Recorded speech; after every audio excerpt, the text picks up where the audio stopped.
At first base, Yano Navarro back behind the plate, and Jeff Neiman, of course, on the mound. And there's Joe Madden, the Rays skipper. Team a game under 500, and he's not expressing any overall concern about dropping 2 out of 3 from the Yankees.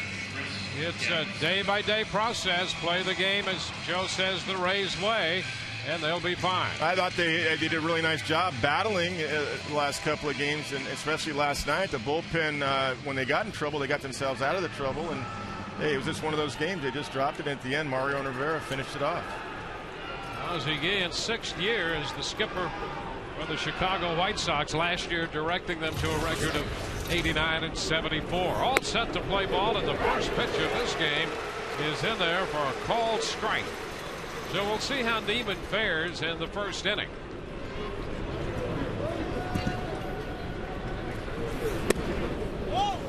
This one is down. Gets 3 of 17 to start the year. Young infielder. The White Sox have been looking for a leadoff man. They thought Dwayne Wise might be that guy.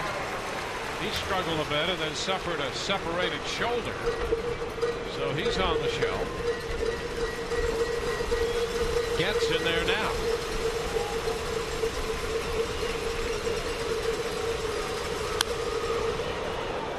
Got 1 ball, 2 strikes. Jeff coming right out of the chute, throwing fastballs. Good one right there at 94 miles an hour. Yeah, the on-base percentage for the White Sox so far this year is 11th in the American League at 324, and the on-base guys, leadoff guys, have not done a good job at all so far. First ball wide. 2-2. Leadoff batters are 2 for 30 for the White Sox. That's 30th last in Major League Baseball. Fly ball, right field. Kepler's going to have to go back after this one. Still on the run, and he gets there to make the catch. Kepler hustling back to the warning track to grab that one. Boy, he does. He can run, and he took a good angle, straight line on that angle going toward right center field. Take a look at the crossover. He's got a beat on it. He sees it. Took a quick little glance to see where he was, but he really didn't take his eyes off that ball pretty much the whole way. That was a nice running catch by Gabe Kapler. You say you can't outrun the ball, but I think he just did. Josh Fields. That was a lot of sprinting right there. Tap foul, strike 1. Fields, the everyday third baseman. 2 years ago, he played 100 games with the White Sox and hit 23 home runs, and then last year, his playing time limited because of hip and knee problems. Quick strikes on him. Nothing at 2.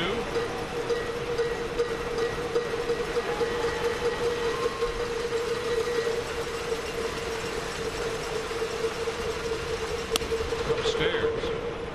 Fields still just 26 years old, and the White Sox like his power and his play at third base.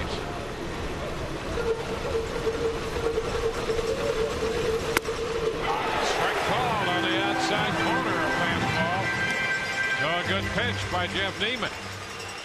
Sure was. Good location. 92 right on the outside corner. You see Yano Navarro setting up right there, and that's exactly where the ball was. That nice little cutting action to it too. A lot of moving parts when you're 6'9", but he's got pretty good mechanics. Gets over the front leg and buries the fastball on the corner. Now, we mentioned the White Sox have since 2000 had more home runs than any other team in the major leagues. Led the majors in home runs last year. Here's one of the reasons why. Carlos Quentin. They brought him over from Arizona, and he's backed up by Jim Thome. You saw a shot of the veteran slugger Thome on deck. Took a big cut. That's a healthy cut at the fastball, and he fouls it. 1-1.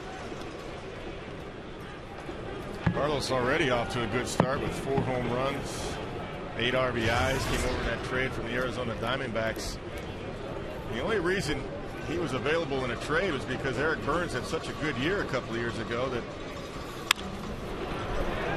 the fans, and he was so popular that the fans almost demanded that you have to re-sign Eric Burns. So Eric got a 3-year, $30 million deal.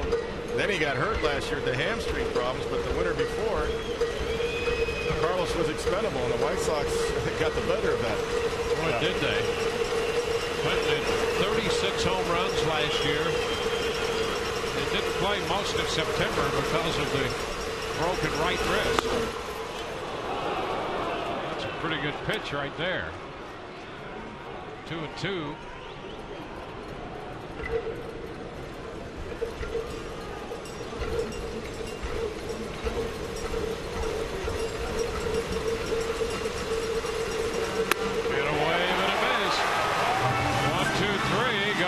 Sox.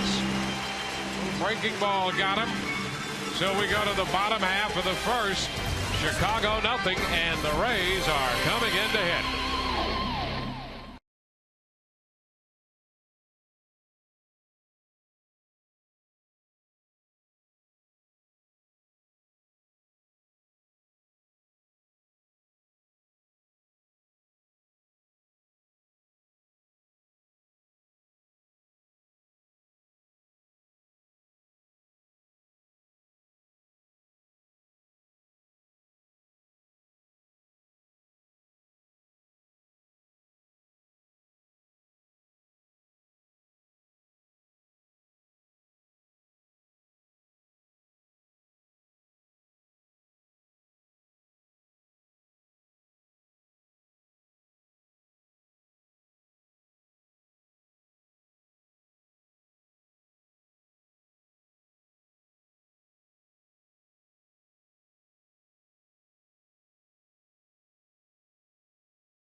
Big Taste by Southeast Toyota dealers. You can buy a car that compares itself to a Toyota, or you could just buy a Toyota. Visit your local Toyota dealer today. Toyota, moving forward. At Geico, 15 minutes could save you 15% on car insurance. Visit us at geico.com or call 1-800-947-AUTO. Starting lineup for the Rays, B.J. Upton leading off. Crawford and Burrell 2 and 3. Pena, Ibar, and Navarro down the middle. Zobrist, Bartlett, and Kapler 7, 8, and 9. 6'1" lefty John Danks on the mound for the Chicago White Sox. Had a very good year last year. The first pitch, opening fastball, is in there for a strike. B.J. with a couple of hits and 3 walks on this homestand since being activated. Around his feet, and it's 1-1. John Danks won 12 games last year and made 33 starts. Pitched well in his first start of the year. Ground ball, third base side foul for Tom Foley in the coaching box. Take a look at Danks and his first start of the year. Put up zeros, 6 innings of zeros right there. 5 strikeouts, 3 walks. So he's pretty crafty. Throws 90-91. He's got a slider, a curveball, changeup. He'll turn it over. And when you compare his season a year ago to the one in 07, he made big strides, and they say his command improved dramatically. Yeah, he walked 57 last year, 159 strikeouts. There's the off speed right there, and off the outside corner. Again, B.J. working a count like we talked about in the open. Seen a lot of pitchers at the top of the order. That's what you're looking for. B.J. right down the middle, back into center field. Anderson is there and makes the catch. And that's the first out. So BJ worked it full. One away. Here's a Sweet Bay defense for the Chicago White Sox. Carlos Quentin in left field. Brian Anderson, you just saw out there in center. Jermaine Dye in right. Josh Fields at third base. Alexi Ramirez playing shortstop this year. Chris Getz, the youngster, at second. Paul Canaris was first. A.J. Przinsky behind the plate. John Danks on the mound. And we all know A.J. is always in the middle of something. Yes, he is, one way or another. Carl Crawford here against the lefty. Fouling it away. That's a strike. Carl with 10 hits on the year, and he's 6 out of 13 against left-handed pitching so far this year. And he has been doing something the White Sox and Ozzie Guillen would love to see more of in their lineup. He has been grinding out at bats, something that Joe Madden noticed this spring, and he's pretty much carried that over into the regular season.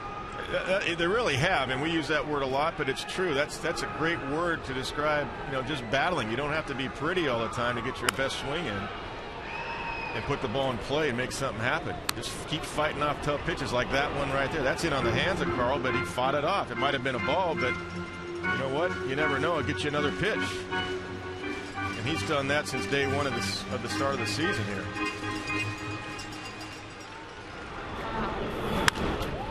Fly ball back into left. Quentin circles and comes in to make the grab. 2 outs. So with the bases empty, the DH, Pat Burrell.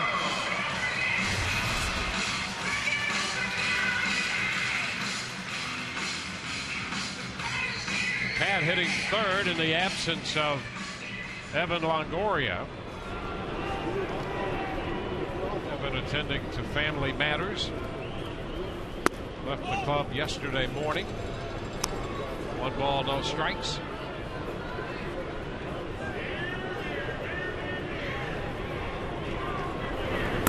Pitch is down. Pat with a home run this year. That came Monday against the Yankees when he led off the Rays half of the 6th and dropped one into the seats and left. It's out of play. 2-1.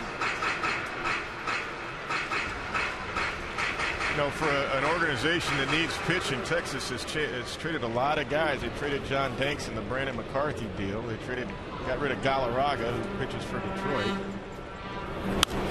Foul ball. That's straight back off the facing of the deck just above us. They traded Edinson Volquez to Cincinnati. Of course, they did get a good guy, Josh Hamilton, I got to say, but that's 3 pretty good pitchers right there. Pretty good rotation. Yeah. That's what Texas has been looking for 15 years. Outside, the full count to Burrell. Well, they said they let Galarraga go because they didn't know that his slider had developed the way it had. But boy, when we saw him pitch for the Tigers, that was a great pitch for him. Wave and a miss. Burrell's out on strikes. 1, 2, 3 go the Rays. A couple of 1, 2, 3 innings for Danks and Neiman. On to the second, no score.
He struggled early, and really, one swing of the bat was a 4-run swing of the bat, so that really hurt. But he did a tremendous job. Had he not pitched into the 5th or the 6th inning, we'd have really been hurt, and we'd have been affected for probably a week or 10 days or so. Jim Hickey on the first start of the year for Jeff Neiman, and he's right. The real encouraging thing about that was the way he recovered from that very difficult first inning. Now he faces Jim Thome, and he throws him a strike. In fact, at one point retired 14 of 15 men in that start in Baltimore. Thome with 2 home runs so far this year, always dangerous. 0-2. I'll say this though, Neiman seems tonight to be out there with a little more purpose. Yeah, he does. He's got that good look on his face that I talk about. I mean, he's ready to go on the mound. Ooh, pretty close. And making good pitches like that. Brian Gorman behind the plate. Let's take a look. Navarro sets up in. Look at this pitch. That's a good pitch right there. That's a beautiful pitch. It's a tough one to miss. Oh, and there's another pretty good one right there. To follow up a breaking ball. He's made 2 very good pitches with an 0-2 and a 1-2 count, and now it's 2-2.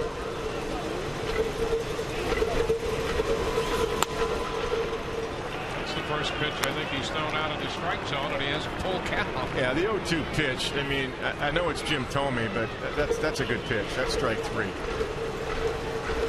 And the umpires have their head over the inside corner in that slot. And there's ball 4, and it results in a leadoff walk. Well, that's too bad. So Thome goes to first. Jermaine Dye will be up there. At the same time, I know that Jeff they missed the 1 call there, but then you got to come back and say, all right, back off the mound, gather yourself, and make the same pitch again. That's just what you have to do. You can't miss 4 after that, 3 more after that.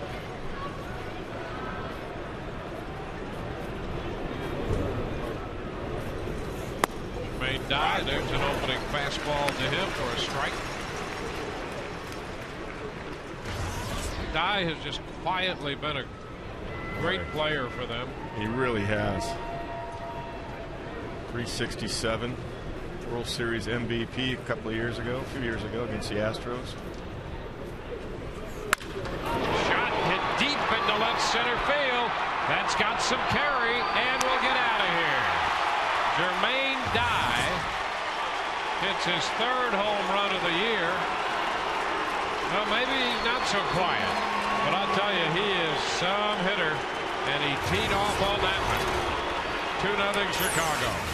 Well, he got a fastball right down the middle. Navarro's setting up away. It was right down the middle and belt high. And he didn't miss it. And good hitters won't. They won't miss that pitch. It doesn't really matter how hard you throw. Good hitters will hit 93, 94 if it's straight and down the middle. So Dye, who teamed up with Paul Konerko 3 days ago, hit back-to-back home runs as they both hit the 300 mark in home runs for their careers. Dye has hit 1 out, and now Konerko takes 1 low and away.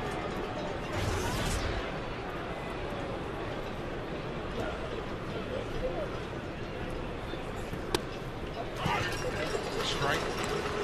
Konerko has hit well in this park.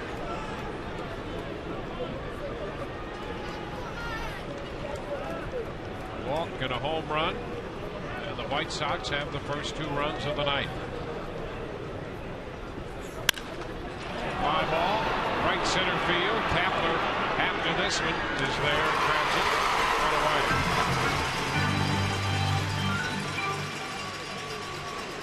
That's the first out here in the 2nd inning. And before A.J. Brzezinski settles in, we'll remind you the Corona Beach Bar hosts 75 or more people in an exclusive setting during a Rays game here at the Trop. Reserve the Corona Beach Bar by calling 727-825-3406 or email group sales. Brzezinski, a liner into left. sinking in front of Carl Crawford. Brzezinski has a base hit.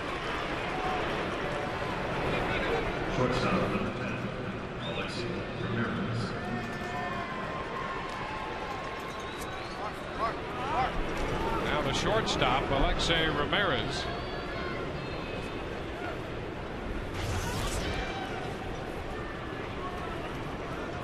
Ramirez can be an aggressive hitter.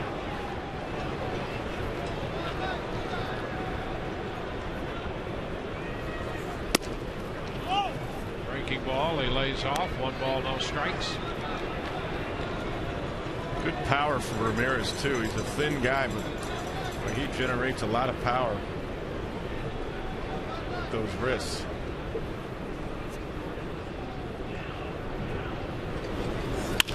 Ground ball outside of third, just foul. 1-1. And Ramirez making the switch from second base to shortstop. Started only 2 games at shortstop last year, but likes that position and had played a lot of that most of the time at second base last year. A handful of starts in the outfield and center.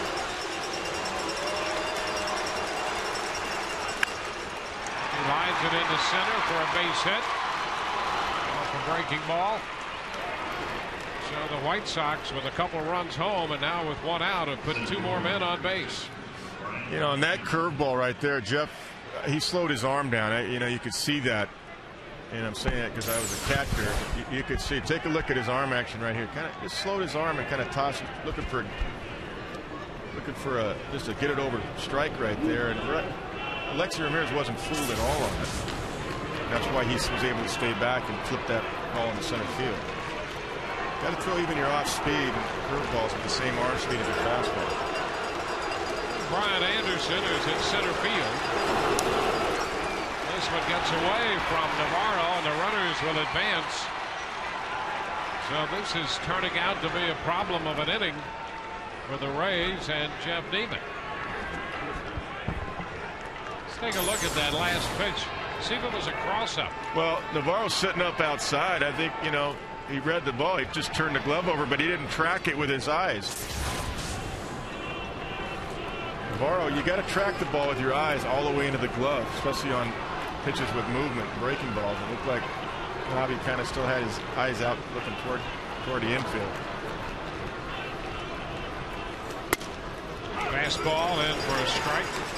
1-1. Here's another look at that. Yeah, you got 2 runners on. Here's the curveball right here, and I'm looking at Nobby's eyes. See his eyes right there? You got to be tracking it. See, his eyes are up. See where his eyes are? And now, so he's kind of looking to see where the runners were. And you got to track it all the way down, just like a hitter. When we break a hitter down, his head down on the swing. Same thing with a catcher. Fastball up. 2-1.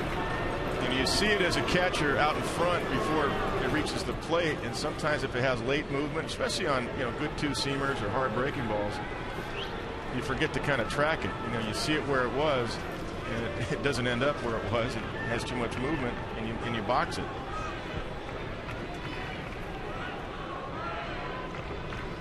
Two-1. Foul back. We'll take it to 2-2.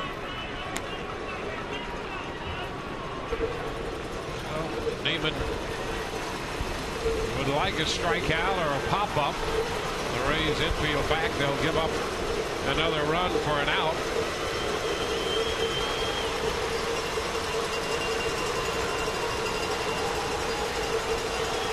2-2.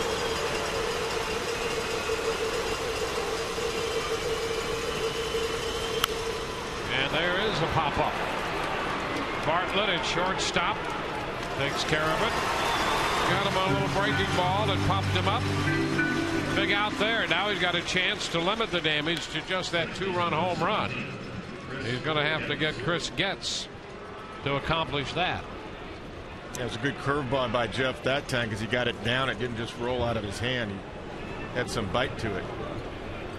Pulled it down nicely and fooled Brian Anderson.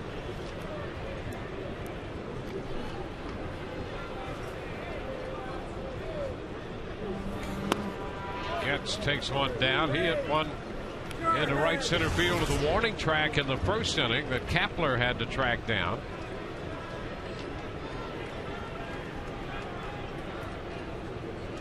The 25-year-old infielder.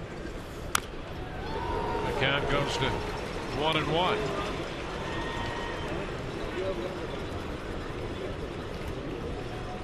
Well, this is one of those momentum switches right now. Even though the Rays are down 2-0, this is a difference between a 4-0 game and a 2-0 game by getting Getz out right here. This is a big out. They're all big outs, but some are more important than others, and this is a big one right here. Finishing off this inning, keeping the game at 2-zip. Tomey walked and Dye hit the home run. Brzezinski's at third and Ramirez at second.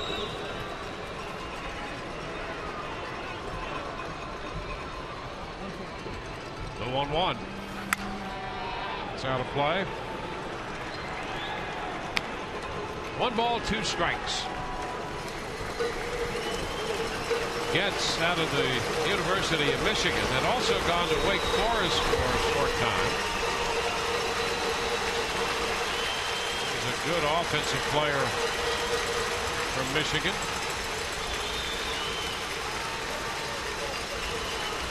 One-two. Fly ball center field. B.J. Upton will go back and make the catch. He's got it to retire the side. Couple runs scored. 2 men left. Rays coming in to hit. Carlos Pena due to lead off the bottom of the second. 2-0 Chicago.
Second coming. Get in on the 2009 Rays action. You've got exclusive on-field seating with your group of 50 or more in the Checkers Bullpen Cafe. Make your private group reservations behind the Rays bullpen by calling 727-825-3406 or go to RaysBaseball.com.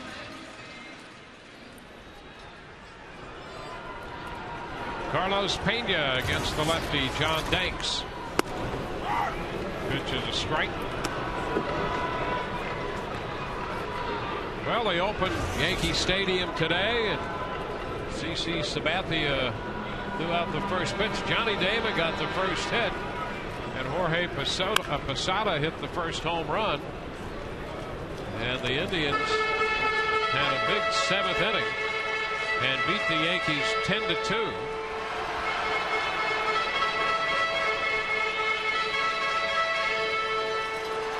So the Indians now 3-7 and New York 5-5. The Marlins won again. They're 8-1. The Marlins are playing unbelievable. They swept the Braves. 1-2 the count to Pena. Washington still winless. 0-7. And they already sent Lastings Millers down for disciplinary reasons. Pena is out on strikes. And the Cardinals beat the Cubs. The Cardinals are off to an 8-3 start now. Yeah, you know, I'm never surprised with Tony La Russa. He finds a way to mix and match with his guys, and their pitching staff is a lot better than when people think. Chris Carpenter, unfortunately, got hurt with an oblique problem. At least it's not an arm problem. He had been pitching well. Ibar Jam chops it down to first, and Danks on his way to cover is there to take the toss from Konerko. Konerko was directing a little traffic and kind of cheering him on to get over and cover first. I'll take the ball. You get over there.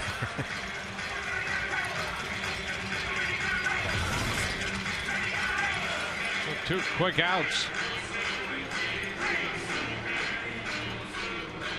Danks pitched well on the road last year as well. He was 7-3 on the road. The pitch is high. 1 ball, no strikes. Well, John, so far tonight, he's got a really good changeup. Once he gets ahead of the count, he's been getting some strikeouts, a couple strikeouts on changeup. And a base hit. Soft liner dropping into left. Ramirez tracks it down, and Navi has a base hit. That gives Navarro 5 out of 9 against Danks. One of those guys he must see well. Well, John Danks got it where he wanted. He was trying to get him in. Navi with a little load right there. Good balance. Head to the back knee. That's what I look for right there. And a good finish.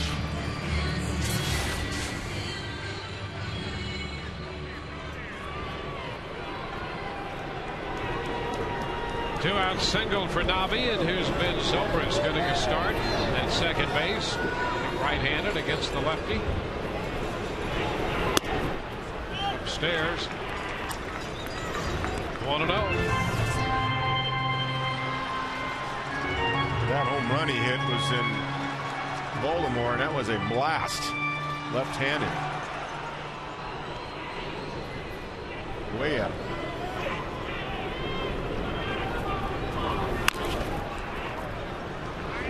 One count. Zobrist has turned into a super utility player, and last year saw his power emerge. He did a lot of doubles in the minor leagues and got a little stronger up here, swinging a little harder and hit more home runs.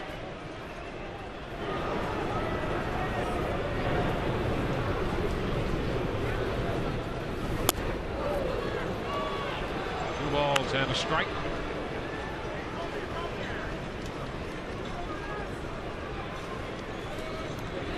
Danks 12-9 a year ago. His second big league season.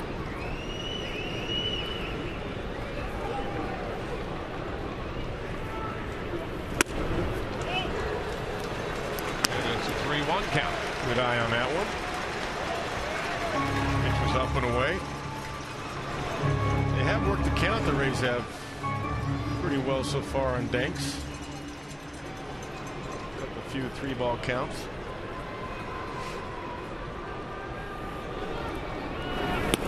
Oh, big cut right there. Well, he had that 3-1 count, and he was going to make the most of it. He had a free swing there, and he went for it. There's nothing wrong with that. Now you got to shorten it up a little bit. 3-2.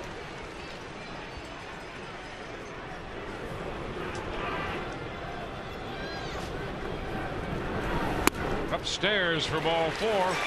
So a nice at bat right there for Ben Zobrist. Puts 2 men on with 2 men out, and we'll get Jason Bartlett to the plate. Not a lot of at bats in the Rays lineup against Danks, but Bartlett has 10 lifetime at bats. He's 3 out of 10 with a double and a walk. So let's see what happens here. Bartlett hitting out on the 8th spot.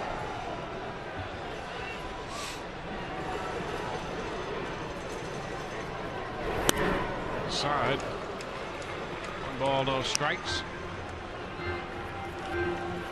Try to run a little cutter, slider in there, you know, in the hands of Jason.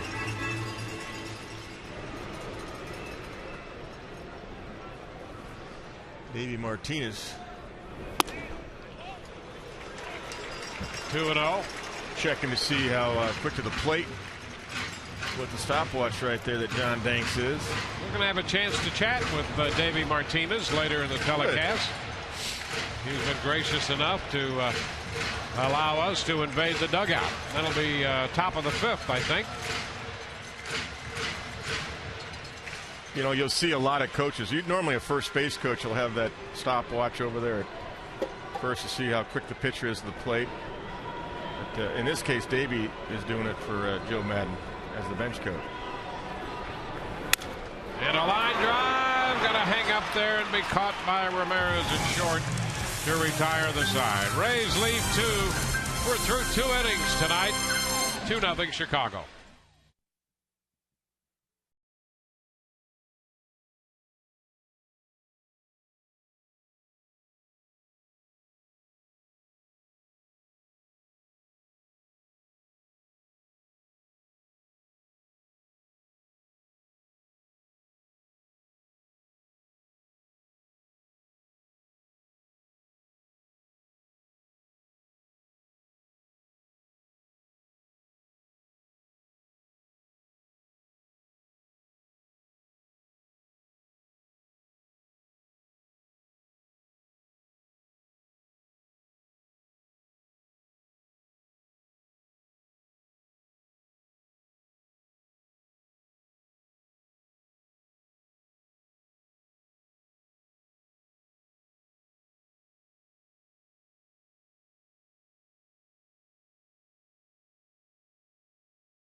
Here at Tropicana Field, Whit Watson with you live on Fox Sports Florida, joined by 2 distinguished guests out here at the Beach Bar. Senator Connie Mack to my right, to your left, his wife Priscilla to my left, and both very much involved with the Moffitt Cancer Center in Tampa. And Senator, we talked to Karen before the game started during our pregame show about the history of the Miles for Moffitt. Talk about your involvement and how important this event is. Well, this is an extremely important event because it highlights the Moffitt Cancer Center, where such tremendous care is provided to patients, not just in Tampa, but all around our state.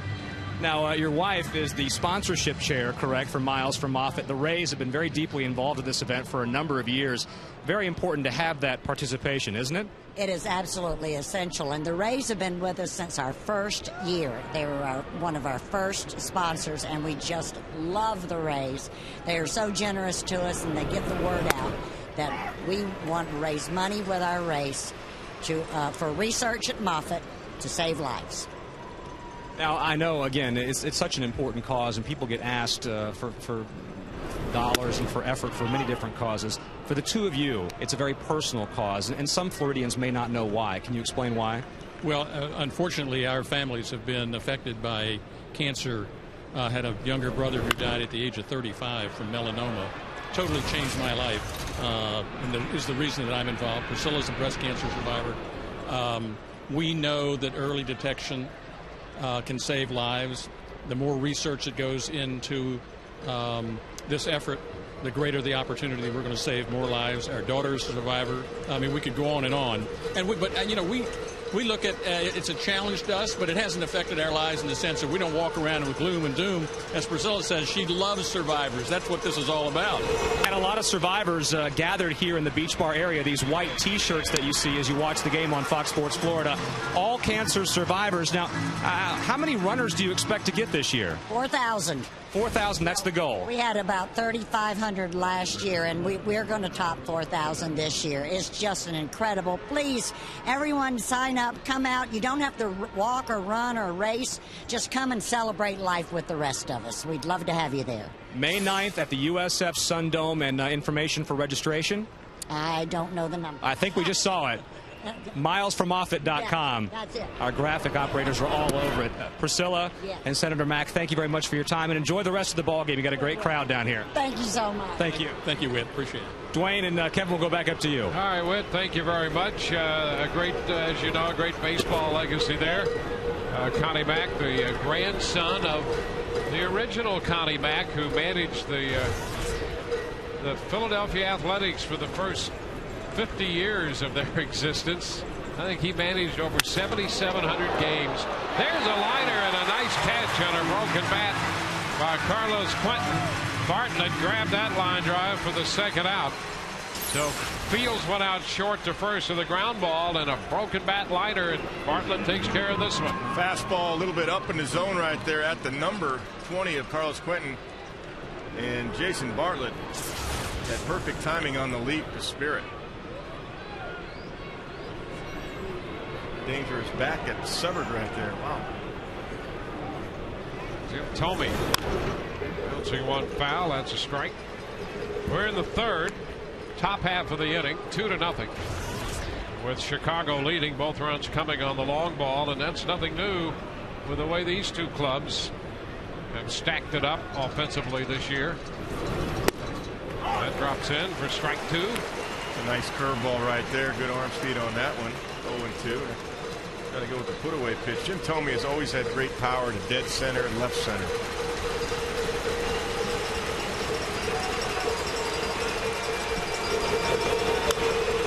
High pop up.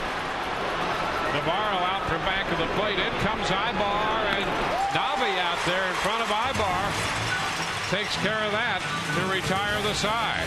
1-2-3 go the White Sox. 2-0 Chicago.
Weekend when the Rays take on the White Sox. Tomorrow night, fans receive a commemorative poster, and Saturday, an American League replica championship trophy. Sunday, the first 10,000 kids receive an American League championship pennant. Visit RaysBaseball.com or call 888-FAN-RAYS for tickets. Tickets are available for the rest of this series over the weekend. This Thursday night crowd, 15 or so, 15 plus, and there'll be bigger crowds over the weekend. Gabe Kapler takes a strike. It's in there, 0-2. The interview with Connie Mack, it reminded me of kind of an incongruous quote that Ty Cobb, of all people, had about the great Connie Mack. He says, "I shall never forget Connie Mack's gentleness and gentility, and there was a man, Ty Cobb, who I'm surprised recognized those qualities. Wow, yeah, from everything I've read and heard about Ty Cobb, my goodness, that's quite a statement. What'd you say, 7,700 games? Yep. He managed a little over 7,700 games. How's that? Wow. Used to wear a suit, didn't he, early? He did, yeah. He had like that little skimmer hat. Yeah, the hat suit. on, sure. Yeah. I think he might have managed in a derby once or twice as well. Derbies. If he felt sporting. Day games, probably. Day game. It's a day game derby. Day game derby, yeah. A 1-2 count here to Kapler. Upton will be next, and then Crawford.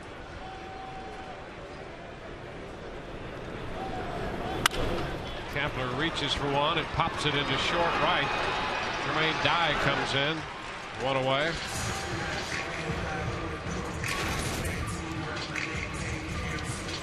Well, Danks has been a great acquisition as a young pitcher.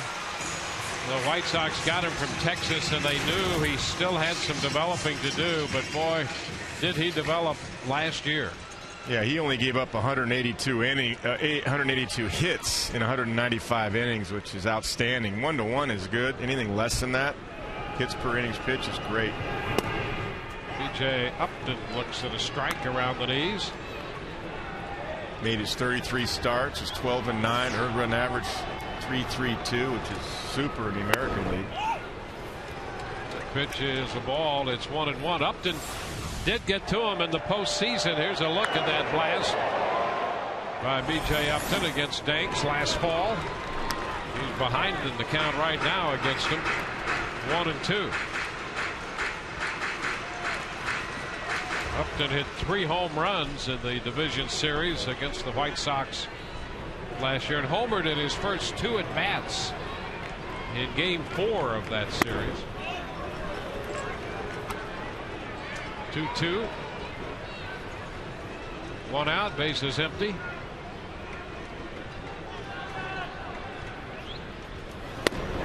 And that's a call, 3rd strike. Danks got that call on the corner. Yeah, BJ took 2 pretty close ones. The one before was close, a little bit up. This one right on the outside corner. It was a strike. Had plenty of the plate. Tough pitch. 2 outs, and here's Carl Crawford. There's a strike. Got to get Danks out of that rhythm. He's in a good rhythm right now. Slowing down a little bit. Crawford starts to go and checks. 1-1.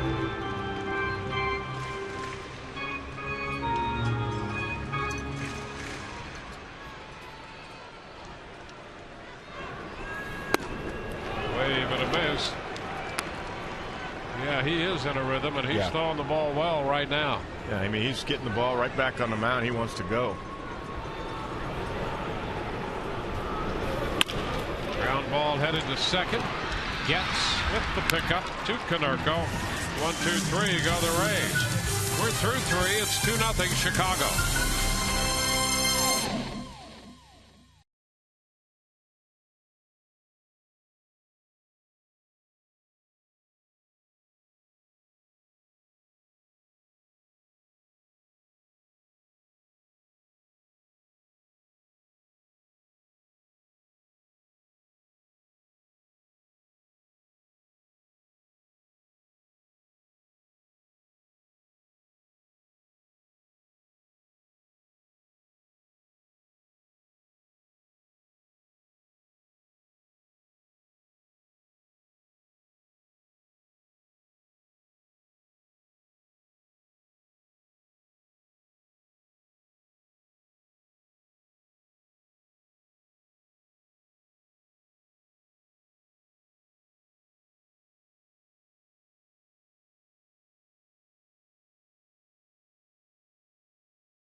It's time for the Aflac trivia question.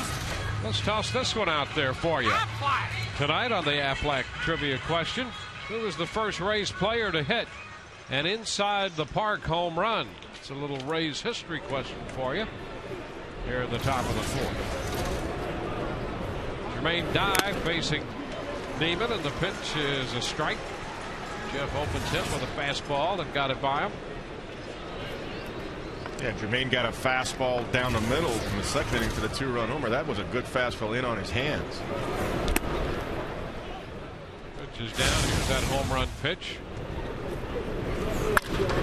Down central. Sounded like a home run, didn't it? It did. Yes, it did. The sweet spot is special when you square that up.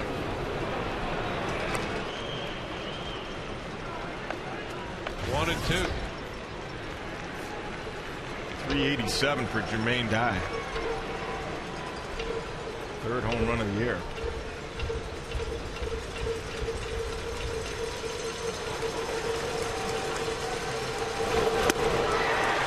They got him this time.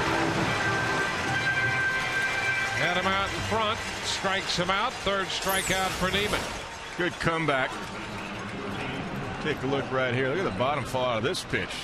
Wow, right over the top. Good sequencing right there against Jermaine Dye. Good adjustment by Jeff Neiman.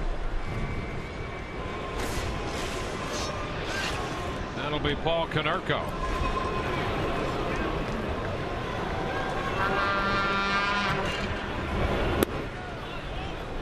Throw it away. 1 ball, no strikes.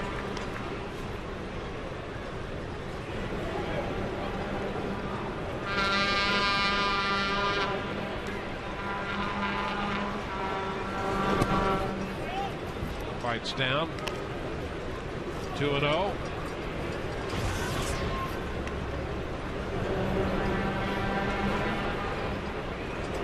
The Texans going at it tonight here. Neiman out of Houston. And Danks out of Round Rock. Outside of Austin. Ibar makes this play.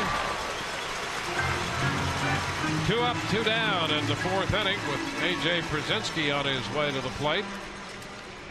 Fans, remember this year, team up with the St. Petersburg Times. That's the local newspaper featuring one of the top 10 sports sections in the country. Subscribe by calling 877 The Times or visit TampaBay.com.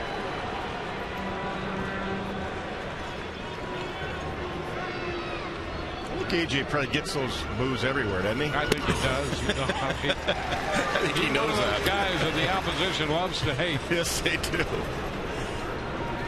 Sometimes he gets on his own teammates' nerves. They just ignore him. It's outside. It's 1-1. If there's a controversy in a game, somehow he's involved in it. Yeah, absolutely.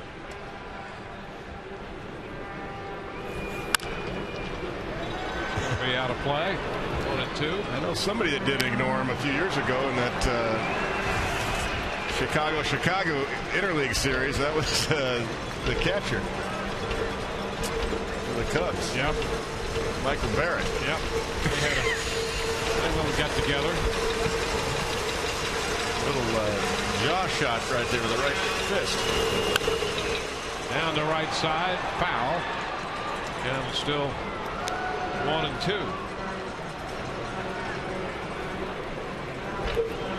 AJ likes to go inside the clubhouse sometimes. He and Mark Burley locker together, and Burley threw the no-hitter a couple of years ago. They were inside talking, not worried about the no-hitter. He said, I like to watch the opposition to TV to see if I can steal some signs. I mean, he is a smart guy with that. You think, God, he's a pain, but he takes the edge. I mean, when he can't. Even that series against the Angels a few years ago, taking the ball and enticing the umpire to think the ball was in the dirt on a strike 3. He ran at first base, and you know what? The umpire missed the call, but AJ got it. Helped cost him the game. Beat the Angels. One of those guys does anything he can to get the edge. But I kind of like the video thing, going inside in between innings to check out the opposition is doing. 2-2 back to the middle, and there's a base hit into center field. Brzezinski's on for the second straight time. Yeah, and then he gets base hits, and it really bugs you. Yeah, it does. And ones like that, that's a pretty good pitch down, and he just got it right back through the middle.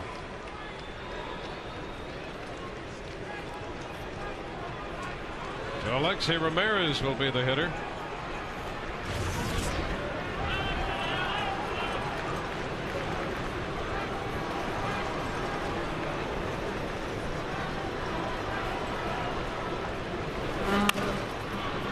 Foul out of play. You know, the similarities with these two pitchers, one's righty, one's lefty, but they're both from Texas. Of course, Neiman out of Rice. They both have sisters named Emily who have been college athletes. I have a sister named Emily. Do you? Yeah. There you go. Oh, whoa, that's that's eerie now. It is getting a little. She's not a college athlete, but. Founding ball foul. Her name is Emily, not even a former college athlete. Neiman's sister played basketball at Baylor, and Danks has a sister who has accepted a volleyball scholarship to Ohio State coming up. Wow, very cool. Well, you know, reading about Danks this morning, you know, being from Round Rock High School in Austin, Texas, I was thinking about Nolan Ryan. Foul back. Well, his brother Jordan was drafted out of the University of Texas by the White Sox, so he's playing in their in the system now. In their system at Class A now. And their father, John Danks, played basketball at Texas. In fact, when I was broadcasting games in the old Southwest Conference, he was playing. His father? His father. Goes that far back. Runner takes off. The pitch is down, and Navarro from his knees. Ball arrives and hits Brzezinski as he picks up a stolen base. Brzezinski hit by that peg down to second base by Navarro. Well, he's always in the middle of something. Always. That's messing with his due right there.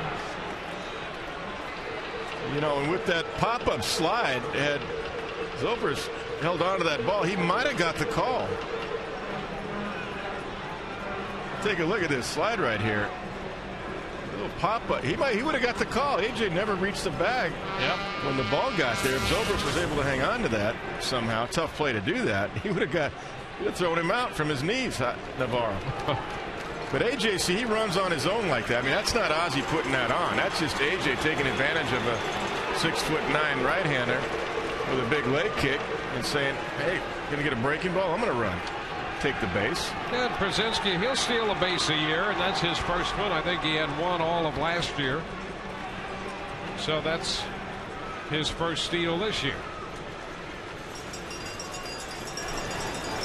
That's why I like to put a lot of guys on their own. We were teasing before the game about Mo Vaughn in Boston days. And a little roller to the right side. Carlos Pena makes the play unassisted. No runs, one hit, a man left. Bottom of the fourth coming. Rays are down. It's a 2-0 ball game.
Throwback trivia question tonight.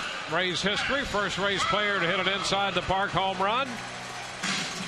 Well, he should be in there somewhere. There he is, Davey Martinez, and he did it against the Yankees in July of '98.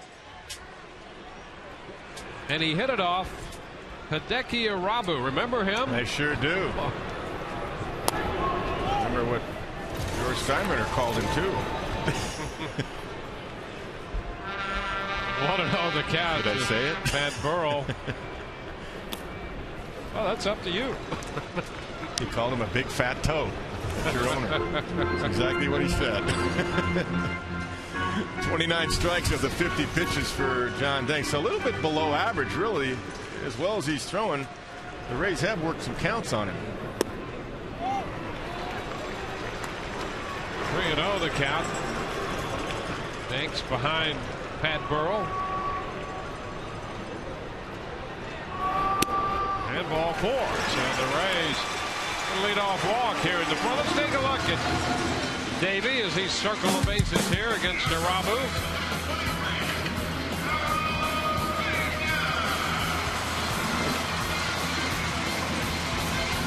I think he had plenty left. You take it. What's Chad Curtis doing? Wait, Davey. Yep.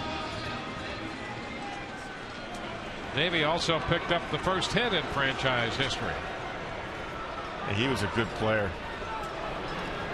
Remember when I was with Montreal, we ended up trading Davey in the John Wetland deal. Australia takes a pitch down.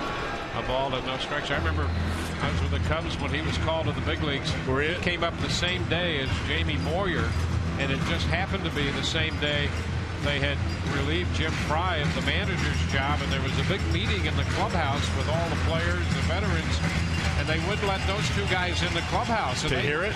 And they thought maybe they don't want us. Oh, my goodness. These two young players sitting outside the clubhouse, and it went on. It was a lengthy meeting, and they were just wondering what was going on.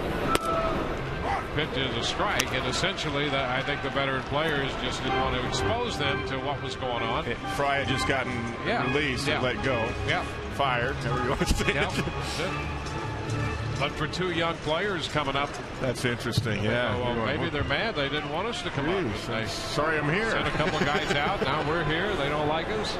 Well, Davey, because Eric Davis was traded from the Reds to the Dodgers.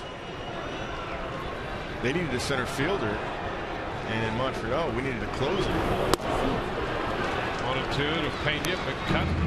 And I had become the farm director for about 8 months there, and I had John Wetland for 6 years in the minor leagues. So we had made John a closer in 1991. And I told Dan Duquette, the GM, I said, John can close in the big leagues. Montreal was kind of in that get the guys cheap type thing, but he could. And so Davey, I feel responsible a little bit. You know, Davey got traded from Montreal in that deal because Cincinnati needed a center fielder. 2 balls, 2 strikes. We'll be talking with Davey Martinez in the top of the 5th. We'll have to remind him a few of these things. Yeah, let's see what he thinks about that. Yeah, it was the winter meetings of 1991 at the Fontainebleau Hotel in Miami. I was looking for Sinatra, but he wasn't around. That's where he used to play a lot. Pitch is down. 3-2. I tell you, he was a pretty good defender. You know, he's a good player. He had a pretty good idea of the strike zone even as a kid, but as a defender, here's a throw from right field. That's going to get Scott Brocious at the plate. Mike DeFelice hanging on right there. And ball 4. Yeah, good eye. Draws the walk. Back-to-back walks here in the 4th inning as the Rays try to get something going here against Danks. Yeah, Davey was he was a solid player, all-around good player. Remember managing against him. He was in Puerto Rico in winter ball. Willie Ibar Bounced out to first his first time. You know, it's tough to get good cuts against this guy, but I wouldn't be surprised to see Ibar get one if he gets a good pitch. Well, there's a strike. Fastball to start the at bat. Ibar in there last night. Got 4 at bats. Back in there again.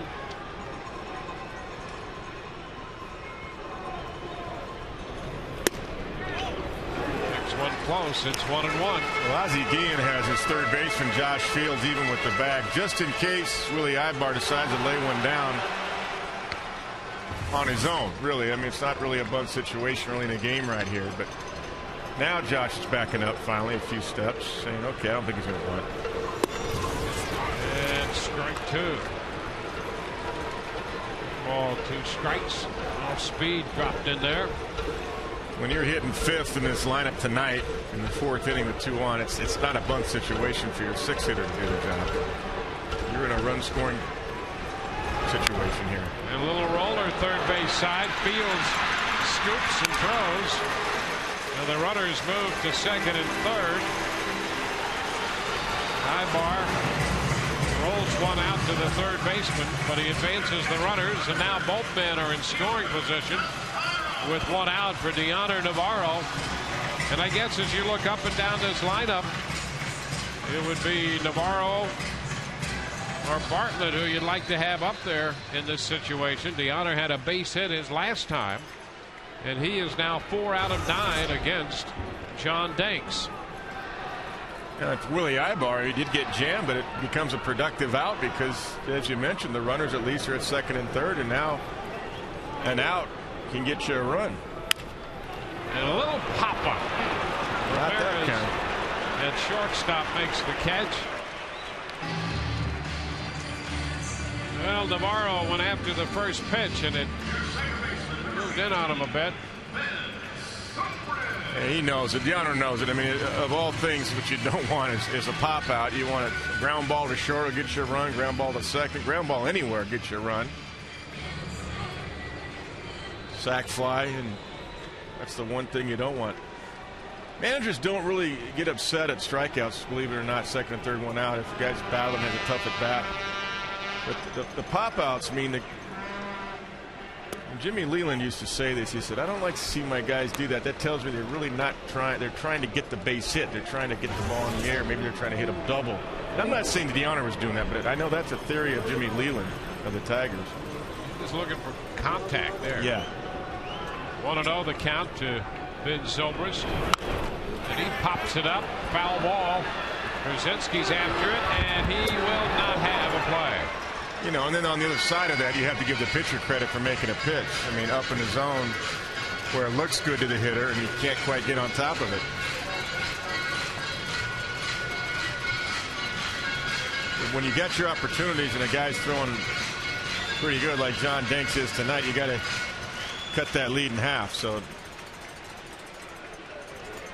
now Zobrist is in a situation where he has to get a base hit to score a run. Take a wild pitch too, or a pass ball. Foul out of play. 1-2. Rays had a bit of a scoring opportunity with 2 outs in the 2nd, men at 1st and 2nd, and Bartlett lined to short. They have been at 2nd and 3rd. Now 2 outs here in the 4th. And Zobrist battling behind in the count.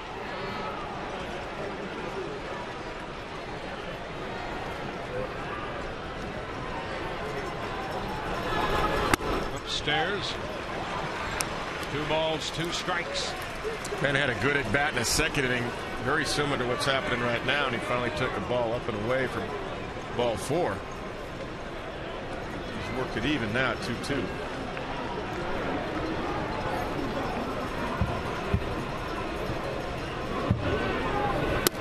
And there's ball 3 inside.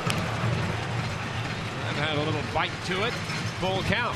One thing that AJ Brzezinski is well aware of, because he does watch video and TV of other catchers, he sets up late so he doesn't give away location, because Rays have a runner at 2nd base that could give location to Zobrist, which would telegraph and tell him what pitch might be coming. 3-2, swing and a miss. So Danks pitches his way out of trouble. The Rays lead 2. We're through 4. We'll talk to Dave Martinez in the top of the 5th.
Move into the 5th.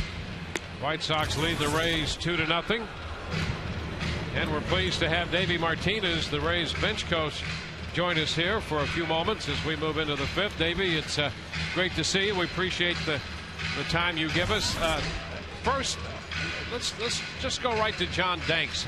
This guy's tough, isn't he? He's very tough, and when he's throwing strikes like he is, it's going to be a tough night. You know, we got to battle and work some at bats, work some counts, and see if we can get a ball we can hit hard. Yeah, it really seems to me that he's one of those guys that you have to be focused not only every at bat but every pitch. Every guy in that lineup's got to just grind it out against him. Yeah, you know, right now so far he's working both sides of the plate pretty good. You know, he's keeping us off balance. Throwing strikes on both sides of the plate. When he's like that, he could be tough, you know. So, like I said, we, you know, as hitters, you know, we hate to give up something, but we, you know, when a guy's on like that, we got to give up one side of the plate and look, you know, maybe look at a pitch, maybe look away or something like that. And if he throws it there, try to get on it. That's what I was going to ask you, Davey, being a left-hand hitter. How would you approach John Danks tonight with what you've seen, especially after the first time around the lineup? But I know guys talking to bench, other left-hand hitters with other left-hand hitters. Well, you know, so far, you know, with Carlos up there and CC, it seems like he's trying to throw the ball hard in, but some of the balls he's been throwing in, they look like they're in there, like he don't want to throw them for strikes. So I would kind of give him that pitch and look for the soft stuff away and try to stay on the ball away. 2-2 the count to Brian Anderson as Jeff Beeman deals to the number 9 hitter, and then the fly ball lifted into center. BJ's back there and will take care of that for the first out. You know, the Rays have had a couple of opportunities here. Danks, and we saw you with the stopwatch down there too. You know, Danks is a guy who's tough to run on, isn't he? He could be tough. You know, we can steal bases, obviously, you know, with the guys that can run. We just got to get them on. You know, that's the key, is try to get those guys up top, BJ and CC, even Bartlett, you know, try to get them on base so we can create some havoc. We haven't had that yet. There's a strike to Getz. Hey, Davey, an inning or so ago, we showed your inside the park home run back in the day. And there's a ground ball that's going to be fair down beyond the bullpen. Kapler hustles over to dig it out, but it's going to be a double for Getz. So yeah, I about fell out after I hit home plate right there. I don't know if that was a slide or just I just fell. Well, I was going to say, when the ball got past Curtis, what were you thinking? Oh no, I've got to go for it all. Or that's exactly. Once I was getting close to third base, I thought, oh Lord, no way. That's great, though. Well, we were being kind and thinking that you had a lot left, but yeah, I'm gonna be honest. I can be honest now. If I was still playing, I would have said, oh yeah, I made it no problem. That's great. Runner at second is Getz with Josh Fields, the hitter, and another key spot right here. You don't want to allow too many runs here to the White Sox with the tough left-hander gone. 1 ball, no strikes. Let's talk about Neiman for a moment. You know, I thought Kevin and I talked about his outing in Baltimore, the tough first inning, but he really recovered well, and I thought it really showed us something when he did that. Absolutely. He pitched really well after that first.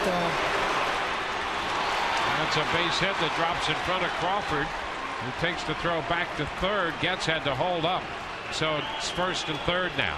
After that first inning, Baltimore, he pitched really well, and he just had one bad pitch to die there that one inning. He gave up the home run, but he's been pretty good. You know, we just tell him, hey, you keep us in the game. You know, hopefully we'll score some runs and give us 5, 6, 7 strong innings, and we'll be in good shape. Yeah. Hey, Davey, just one more from me. I know you got an inning going on here. You guys got to defend this, but your job now as the bench coach, being right there with Joe.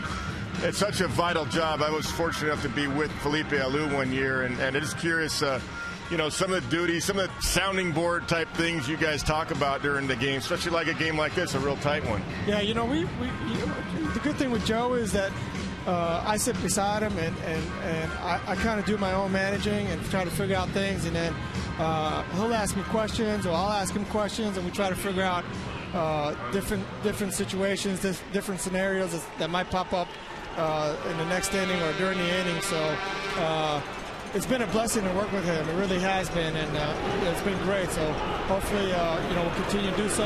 We'll continue to have a lot of success. All right, David, we're going to let you go here. Tough spot. We really appreciate the visit. Thank you so much. Let's see if we get at it right here. All right, Bart. There you go. The double play. 6-4-3 on the ground ball off the bat of Carlos Quentin. Oh, good job by Davey Martinez getting the Rays out of that jam. Good bench coach right there. Bottom of the fifth coming up, 2-0 Chicago.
Florida, brought to you by Subway. Play hard, eat fresh. And by Gulf Coast Honda. Visit GulfCoastHondaDealers.com to find great deals on fuel-efficient Hondas.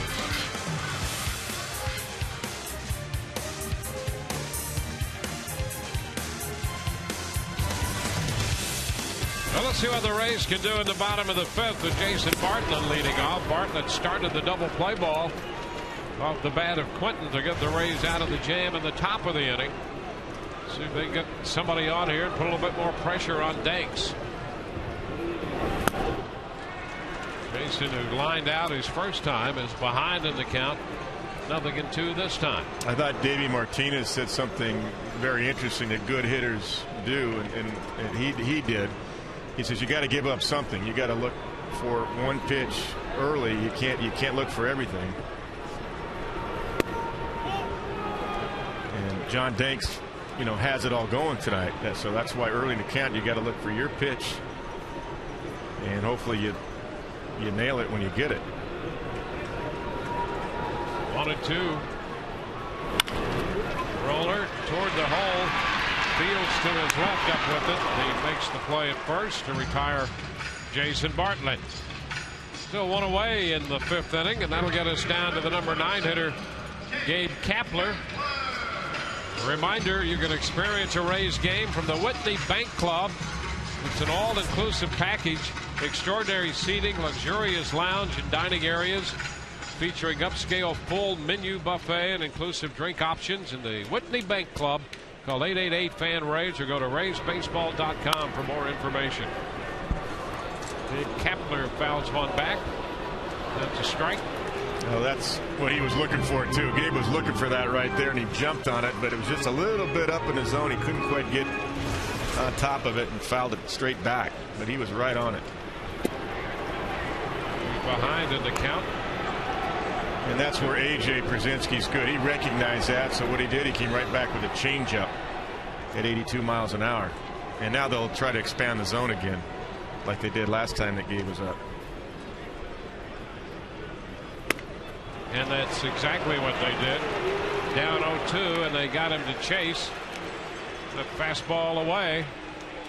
So that is out number 2. Yeah, that's a fastball way out of the zone. Take a look. I mean, it's in with some tailing action.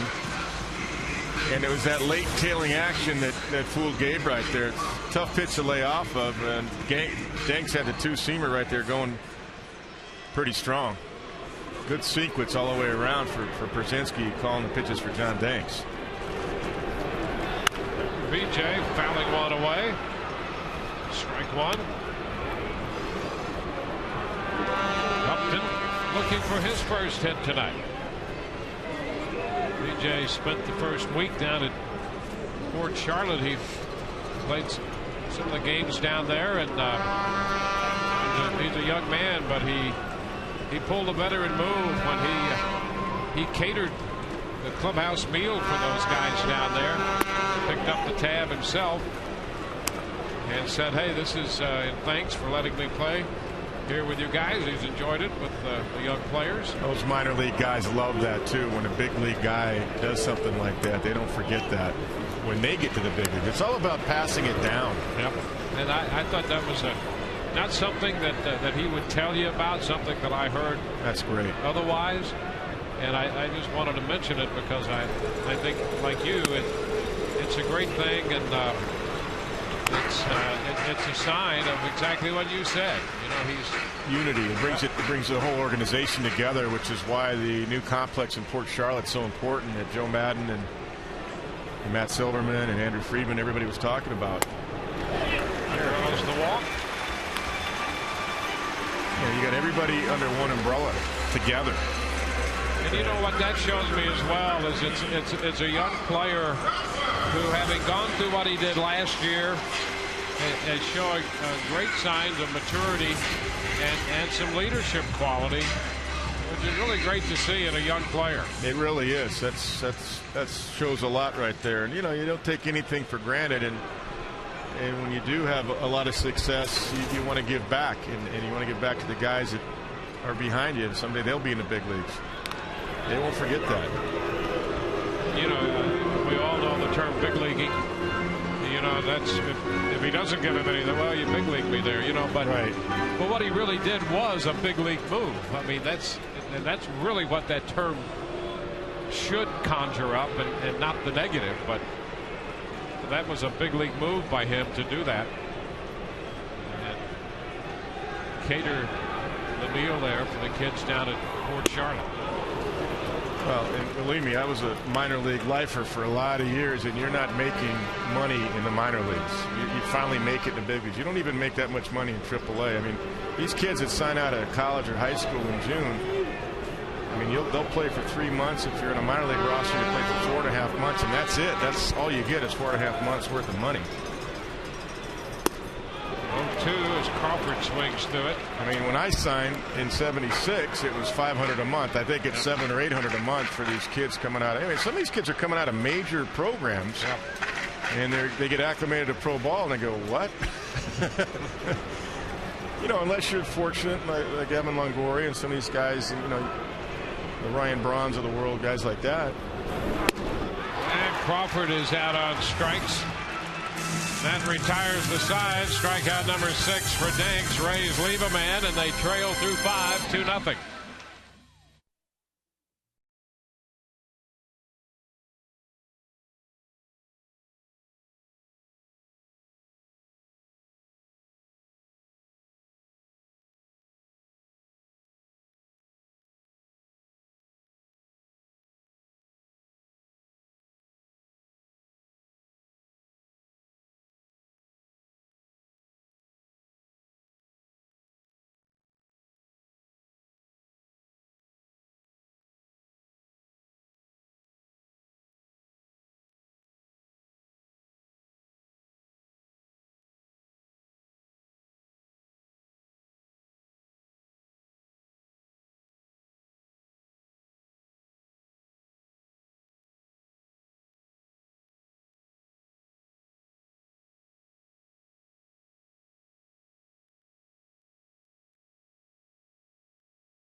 The Coors Light freeze cam. For that, we go to the third.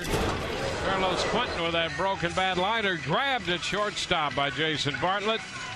A little leaping grab, and that was the Ross Brewed Coors Light freeze cam.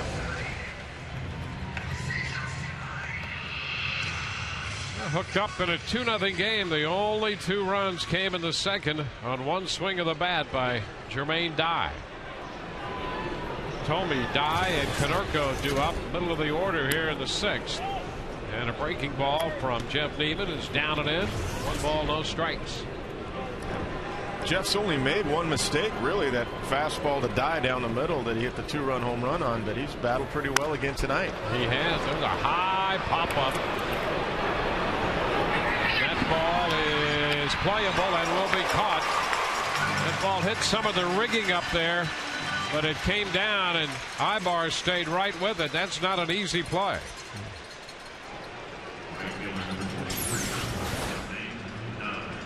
Take a look at this ball, see where it hit. And that's in play. Look at this thing curve back. Wow, that's a tough ball to stay with, and Ibar did.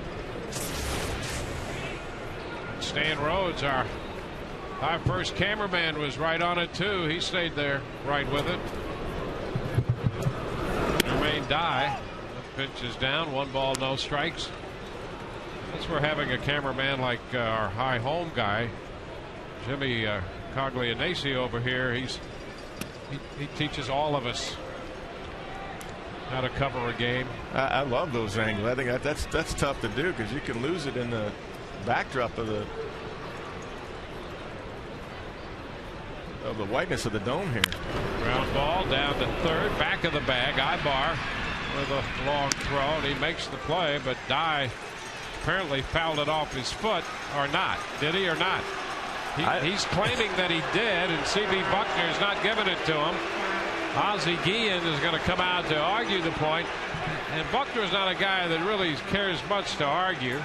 And now it's Brian Gorman, the plate umpire. They're going to ask for help here. They're going to go to third base umpire. That's Jerry Davis. They're going to gather together. The bottom line is you get the call right, but we've seen a couple of calls go against the Rays this week. The one where Ben Zobrist got hit by a pitch, definitely. The umpires just didn't see it. Let's take a look. That's a good movement on the pitch.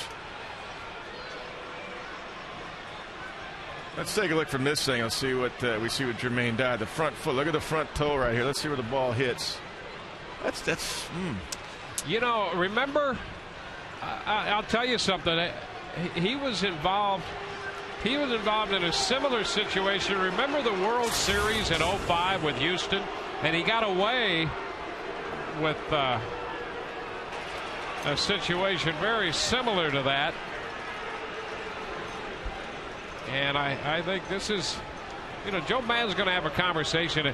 You know, we both talked to you extensively with Joe about that call the other night. And to Joe's credit, he's very respectful of the umpires. He respects the job they do. And there's no question it's at times the most thankless job that you can have. And it's a difficult job. But you know, Madden, that's right. Madden's just not winning many of these conferences when they get together. The other day with Ed Montague at first base, he went way out there when Zobrist got hit by the pitch, and he said, first of all, Ed, you're the first base umpire. Ben's hitting left-handed. You know, did you see it? He goes, no, but we have a system, and if the umpires react right away, that means they saw it. Nobody saw it, so consequently they didn't allow Ben to get the call hit by the pitch, and that's what Joe Maddon's arguing. Who saw it? Now they're going to eject Madden. Madden's been ejected by Gorman. That's a weak throw out, too. You know, and Joe, the other day when we were talking yesterday, as a matter of fact, in the clubhouse, he said, I'm trying to be very respectful of the umpires for the long haul. They've been treating us well. All the umpires, they know I don't go out and make a farce of things, but you know, bottom line is he wants to know what their system is and who saw it. And I think what Joe was saying is with right-hand hitter, the better angle to see the ball would have been C.B. Buckner, and he didn't make a call. And all of a sudden they go down to Jerry Davis at third, and he said, and apparently overruled it. And all four umpires got together. But when I see this ball for myself on the replay, I've never seen a ball hit that hard and go down to third base like it did. I think it went out in front of his foot right there. I don't think it hit Jermaine Dye in the foot. That he had a nice reaction, because you can't hit a ball off your foot and go that hard to third base like it did. I don't think. Yep. I think Joe Maddon got this right. I think it's good acting by Jermaine Dye. And now I see a couple laughs on the bench over there too. So, well, that happened with Jermaine Dye in the World Series in '05 against Houston, and he got the call, and all of the replays after that showed that they missed the call, and it turned out to be a pivotal point in that game in the series. So it goes as a strike instead of a ground ball to third, and now it's 3-1 after Lehman missed on that pitch. And a one-hop base hit into left center field. Dies down to first. He'll stop there as the throw from Upton comes back towards second. So Jermaine Dye singles into center and has his second hit. The Rays fans don't appreciate the call or the ejection on the part of Brian Gorman. They certainly appreciated the fight put up there, the argument put up by Joe Maddon. Well, you know, you go by reaction too. I've never seen a ball hit off a guy's foot and go that hard to third base. That went like a normal hard hit ground ball, and I think Jermaine Dye knew I'm out, so I might as well just give it a try, and he got the call. I don't think you run that well down to first base either if you smoke one off your toes. Here's Konerko, and he loops one into center field. That's going to fall for a base hit. Dye advances to second. So the White Sox put men at first and second. Well, these things happen when the Rays play the White Sox for some reason, and AJ Przinsky, who's coming up, was involved in that controversial rundown last August, and the Rays came out on the short end of this. You know, he was tagged, he fell on his own, he put out a little chicken wing and ran into Ibar. You see him throw that wing. Yeah, that's and the Rays wound up losing that game in extra innings, in 10 innings, 6-5 up there, and that call led directly to that loss, and they were in the middle of a pennant race at the time. And here's Przinsky again, 1 ball to no strikes. He was going to be the third out, and as it turns out, he was the winning run. I remember that play, even being in Los Angeles. I had to talk about it on national TV because that was a national story, and clearly you saw AJ chicken wing throw the left arm out and created the contact with Ibar. That's runner interference, not defensive interference. 1 ball, 1 strike. But that's what I said about AJ Przinsky. He'll do anything to try to get the edge. Sometimes he gets away with it. In fact, most of the time he gets away with it.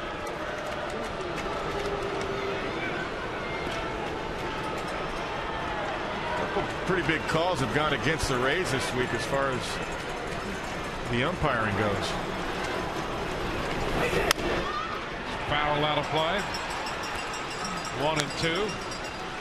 Well, and you really, the way Danks is pitching, I mean, you just don't want to give up any more runs because this guy's been tough.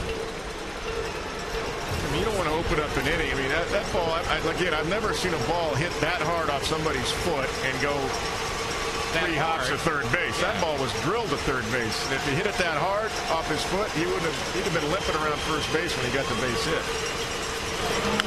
1-2 and a little looper into short right. Kapler coming on. He'll make the pickup, and the bases are going to be loaded. The dive single to center. Konerko followed with a loop single to center, and Przinsky is followed with a loop single into right. And now the White Sox have loaded the bases.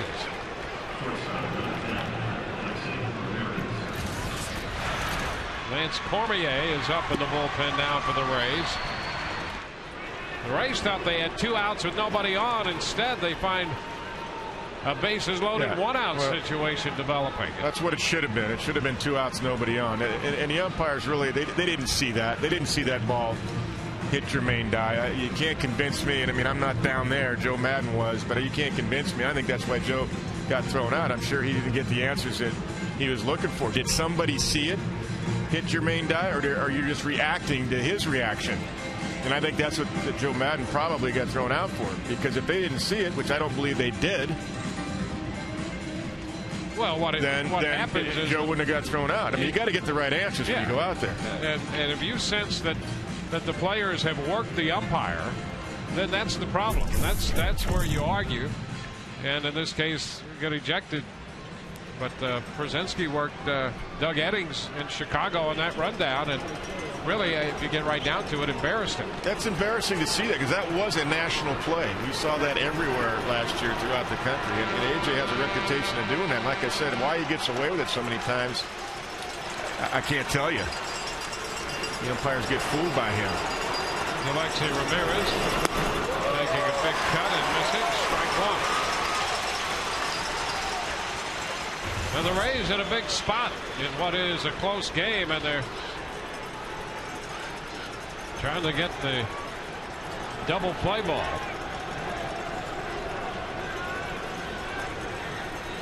Ramirez singled in the second and grounded to first in the fourth.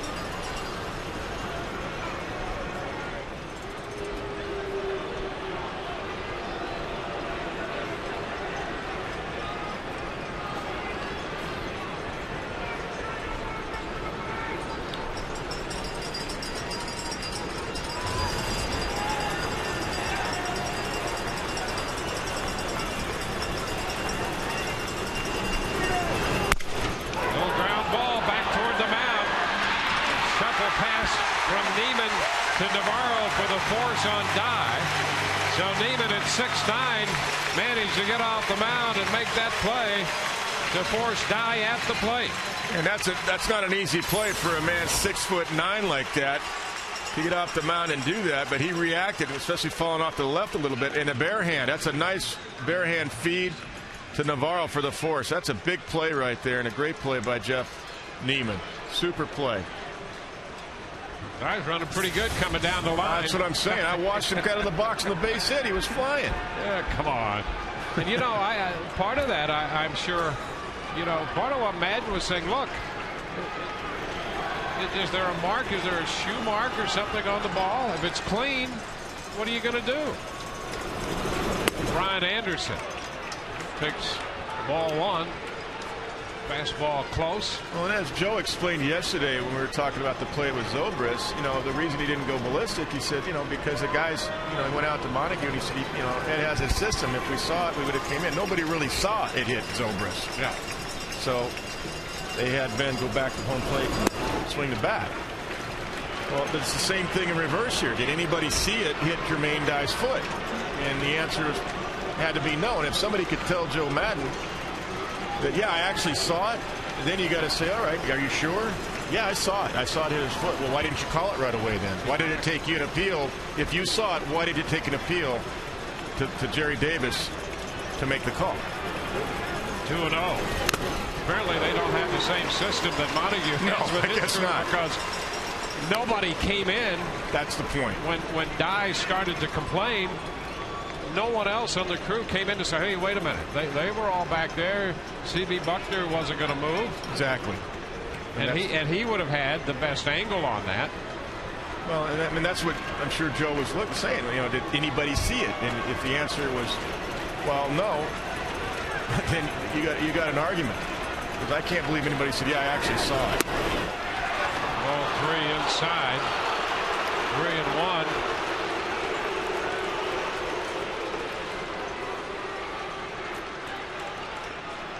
Bases loaded, 2 outs, a 3-1 count here on Anderson. You know, you don't go out there as a manager to try to get kicked out. You react to what they say, and if you're not getting the right answers, and you got to fight for your club and for the future. Ground ball to third. High bar down to second, and the Rays get out of it. Nice well, job. Maybe that'll be a momentum changer. It is. Because the White Sox leave the bases loaded, and the Rays had to get 4 outs in the inning. We go to the bottom half of the 6th. It's 2-0 Chicago.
Jermaine Dye.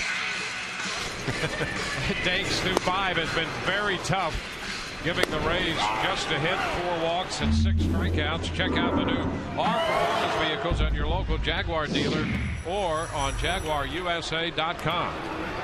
Pat Burrell leads off the bottom of the 6th, and he takes the pitch for a strike.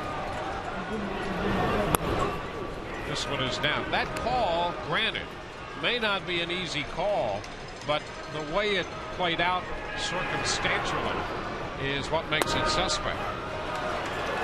Well, that's the problem, and that's, like I said, that's why the manager goes out there, he just wants to hear what they saw. And if somebody can convince them for sure. Strike 3 call. Let's take another look at that from the side.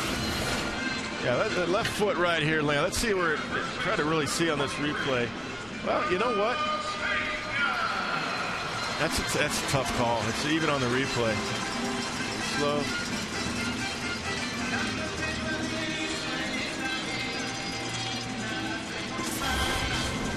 Human eye cannot tell that. I could barely tell on the replay. I mean, if it hit in front of his toe or skimmed in front of his toe and hit a divot in the batter's box, because, you know, hitters will have divots.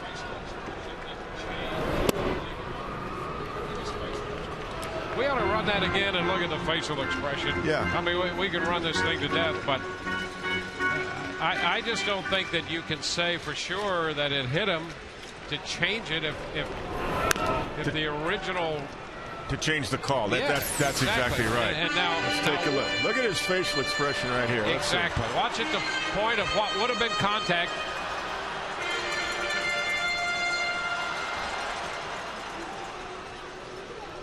Yeah, well, does give a little owl right there. Yeah, he did. Just trying to figure out what really happened. That's why. Oh, there's a drive high and deep down the right field line, but it is foul. Pena, long drive, making a bid for his 5th home run. Pena does have a home run against Danks in his career.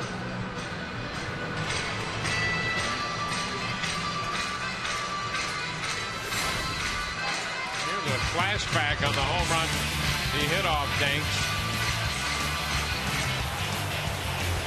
That was in Chicago back in August. Now he's behind 1-2.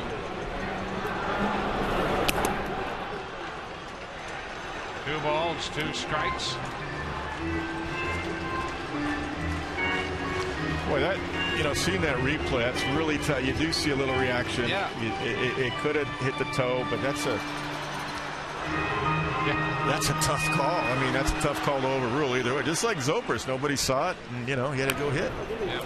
Well, the Rays lost an argument like that in his case.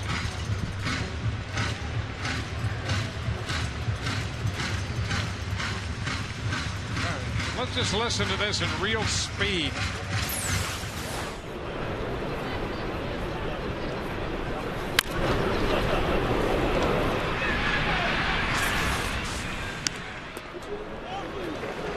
Full count now to Pena. Real speed, I would say it didn't hit him. Yeah. Yeah. Replay breaking it down 5 or 6 times, I might say, okay, you know what? It looked like it could have skimmed the front of the toe. But that's how close that is. And I think that's what Joe Madden was asking. Did you see it hit him? 3-2, high fly ball back into deep right center. That ball's got some carry and it's gone. Home run for Carlos Pena. Pena unloads. The Rays are on the board. That's his 5th home run. He hit one foul. This one fair by plenty. Deep enough.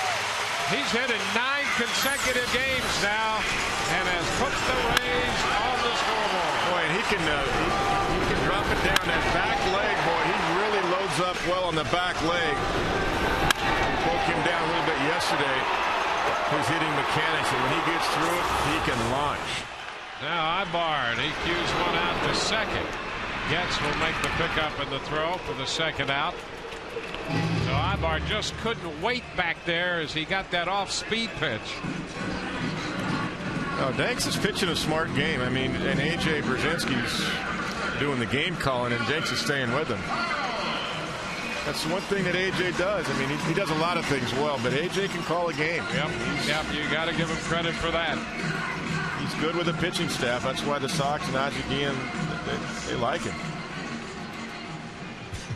2 outs, base is empty. Here's Deanna Navarro. Dotel, the veteran right-hander, up in the White Sox bullpen.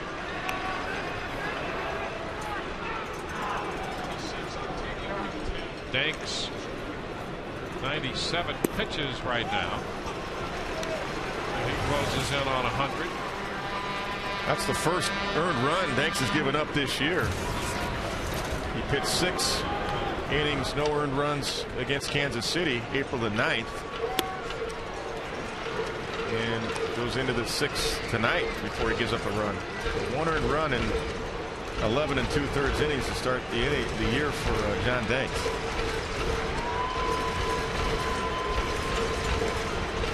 Two and one the count.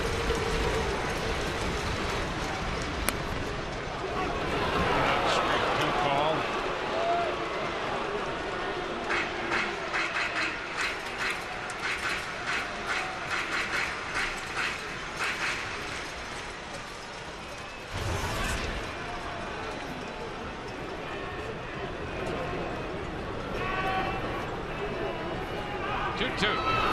And he's out on strikes, and Navarro could not wait on that changeup. So a couple of effective changeups here. Rays on the board on the homer by Pena. 2-1. Chicago through 6.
Tonight brought to you by Dodge.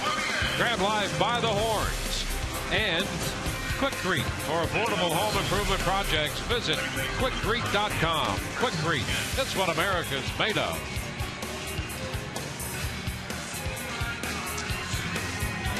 From Tropicana Field, with Kevin Kennedy and Whit Watson, Dwayne Stats with you tonight. Great to have you looking in. Appreciate your loyalty. The Rays and the White Sox will square off tomorrow night. This is the first of a 4-game series. Grant Balfour, the new pitcher for the Rays, facing the top of the order. Chris Getz. This is Lance Cormier. Yeah, Lance was up last inning, so they just brought him right in, even though we're in the 7th inning. 1-0. Pitch is in there for a strike. So Cormier pitched a couple of days ago, an inning and a third. That would have been in Monday's game. Tap foul. The count is 1-2. He's a valuable guy because he could pitch, long. He could pitch early, middle, 7th inning to keep the game there. He changes speeds well, throws strikes. And I know he had a good spring, and the question was he going to make the club? I know that he had those plans. He did. He deserved it. A 2-2 count. Well, Jeff Neiman, 6 innings tonight. Brian Schaus in the bullpen. And Neiman pitched well, particularly getting out of that spot in the 6th inning. He did. He did a super job. And Cormier strikes out Getz. So that's the first out here in the 7th inning. Send Rays pitcher Matt Garza to your child's school with the Take Matt to Class contest presented by Metro PCS. Sign up at any Bay Area Metro PCS location or at guest services at Tropicana Field for a chance to take Matt to your kid's school.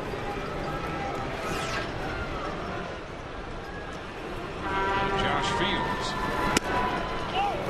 Pitch is wide. What was that we talked about in the pregame show about the runs scored by home runs? Yeah, how about that?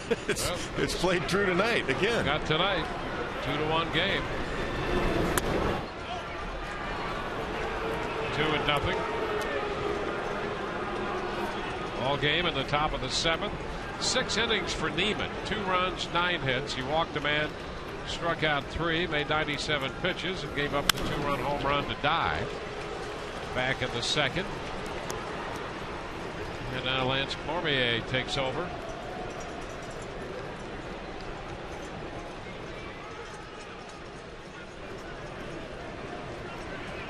Yeah, Jeff Neiman did a really nice job to battle again. Only the one mistake, kind of down the middle to Die, but other than that, he pitched extremely well.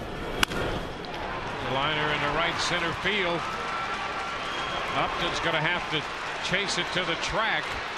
Fields will turn second and head for third. Bartlett's throw is not in time.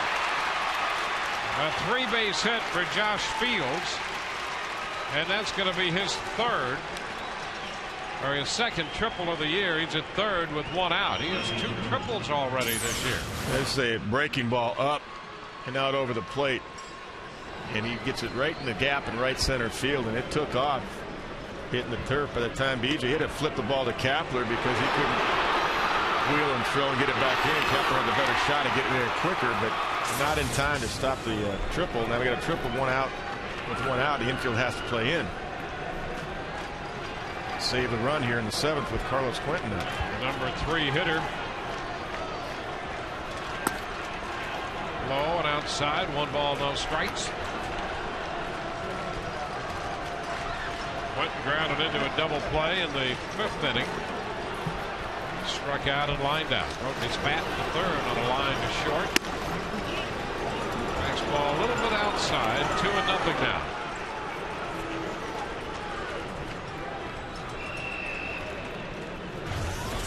Two to 1 ball game. We're in the top half of inning 7.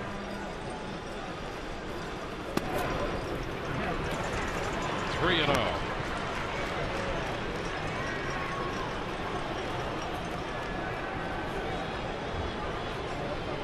John Danks will be out of there because the bullpen's still up. Dotel's still throwing for the White Sox. So I think that's it for John Danks. They're going to try to save it. Line drive to short. Quentin hit it hard, but right at Bartlett. Well, the Rays will take that. A liner right to the shortstop for the 2nd out. That's one way to try to save it. That prompts a meeting out here from Jim Hickey. Take a look right here. Bartlett right in perfect position. Infield in, right at his glove side. All the infield and Jim Hickey in right now to talk about strategy to Jim Thome.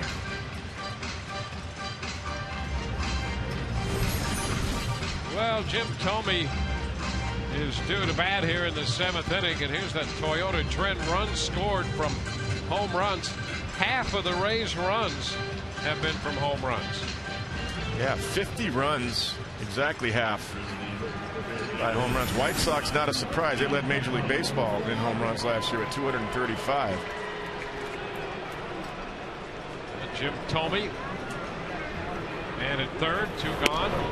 Opening strike, fastball down. I mean, there's a tremendous shift on. Jim Hickey went out there. I mean, you got Ben Zobrist playing in about 30 feet out in right field. Take a look where he is. I mean, he is way out there on Thome. And a little tap. Cormier with the underhanded toss to first to retire the side, and he pitches around the 1-out triple. Bottom of the 7th coming. 2-1 Chicago.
game summary. Jermaine Dye belted a 2-run home run in the second inning off Jeff Neiman. John Danks, very tough for the White Sox. The Rays got their run in the 6th on the Carlos Pena home run.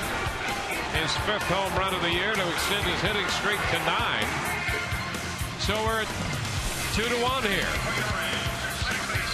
We go to the bottom half of the 7th inning. And before we check out the new White Sox pitcher, let's check in with Whit Watson. Yeah, Dwayne, John Danks leaves after throwing 101 pitches. Now, Joe Madden and his staff keep an interesting stat. When they see at least 145 pitches per 9 innings, or 130 pitches per 8 if the team wins and doesn't have to play the 9th, the Rays, if they see, Rays hitters see that number of pitches, they win at a 70% clip, according to Madden and his staff. Now, Chicago is at 101 right now, so relatively on pace to meet that number. Something to keep an eye on and keep track of as we play the 7th, 8th, and 9th. Right? Octavio Dotel is the new pitcher. Ben Zobrist behind in the count, 1 strike, 1-1. Dotel takes over for Danks. 5th appearance for the veteran right-hander.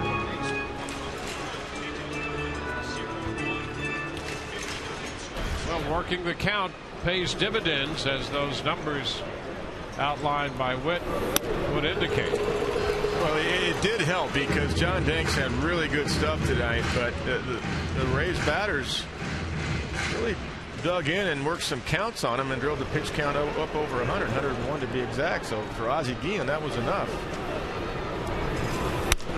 Zobrist takes ball 3. Zobrist connected off Dotel last August.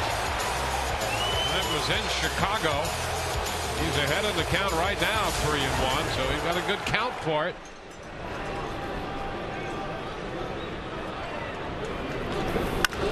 And he's under it, pops it up. Short center. Ramirez out from shortstop. Makes the catch for the first out. 1 away here with the bases empty. Jason Bartlett's going to be the hitter. Hey, go to Hess Express for a 2009 Rays pocket schedule, which includes $5 off a pair of Saturday night Rays tickets. Hess Express, proud presenter of the 2009 Summer Concert Series, presented by Hess Express. Now Jason Bartlett. Foul ball, strike 1. Swing by Bartlett right on 92 right there. Ben Zobrist had a good pitch to hit. Just got underneath it. He was right on it too.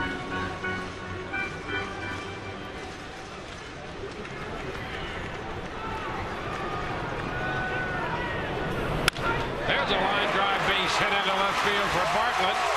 And the Rays have a base runner here in the 7th. A 1-out single. Quick swing right there by Bartlett. Knew he was on 92 because he fouled the first pitch straight back. He got another one and squared it up nicely. Look at this. Nice load on the back leg. Great extension. Finishing off that swing on about a 92 fastball. Matt Thornton, the left-hander, is up now in the bullpen for the White Sox.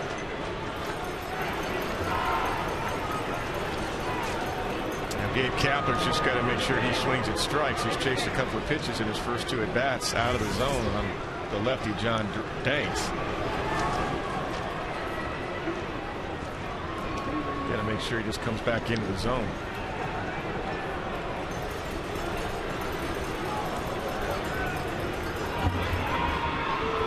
So Kapler and Dotel the matchup. The Rays do have Gabe Gross on the bench, but Ozzie has the left-hander Thornton in the bullpen. Yeah, and Matt Thornton throws 97 miles an hour, and I'm sure that they would do exactly. Well, Ozzie's going out there now to talk to Dotel and say, listen, this is the guy we want. But also what this does, this gives time for Thornton to get ready. So that's why you're not seeing Gabe Gross right here in the 7th inning. How about this matchup? You know, Dotel is making his 5th appearance. He came into this game having pitched 9 1/3 innings. That's 10 outs. 9 of those 10 outs have come on strikeouts. How about that? Well, I remember when he used to throw 97. And he's still throwing in the 90s, 92, 93. Well, he and J.P. Howell tied the American League last year in strikeouts among relievers with 92. There goes Bartlett. Good jump. The pitch is down and the throw's not in time. Bartlett steals his third base of the year. And now the Rays have the potential tying run in scoring position. Great jump by Jason Bartlett. You see he's not looking back. That's a straight steal. He's looking for the bag. Kepler taking it all away, give him a chance to steal it. Good job by Gabe also. He saw that Bartlett had the good jump. Rays playing their game. Long ball and some stolen bases. Leading Major League Baseball. 13th stolen base of the year. 1-0 the count. This one is down. Better look right there by Gabe, because he knows that he's chased a couple of pitches tonight, and he wants Dotel to come to him. Yeah, it's natural when you're not playing a lot. Although Gabe has gotten some time in, you're trying to do something special. First year as a Ray, had a good year in Milwaukee last year. You're trying to sometimes expand your own zone, but you just got, if they want to walk him, let him take the walk. 2-0. It's got to be sitting on one pitch right here. Cookie. And a strike. That's all right, though, because that was outside, and that's not a pitch he wants to swing at 2-0. That's a good take right there. Being more selective this at bat. 2-1 count. Bartlett, good speed off second base. Widens it a little bit. Kepler takes another one out there. Strike two. Yeah, that's a tough one there. I mean, that's. You got to give Dotel credit. He's made two good painted. pitches. Yeah, those are both tough pitches right there. That's not what Gabe's looking for. Hoping for a mistake. Well, now of course you got to fight it off. You see something out there now, you got to try to foul it off to get another pitch. And hopefully get a mistake. Bartlett singled with one out. Stole second.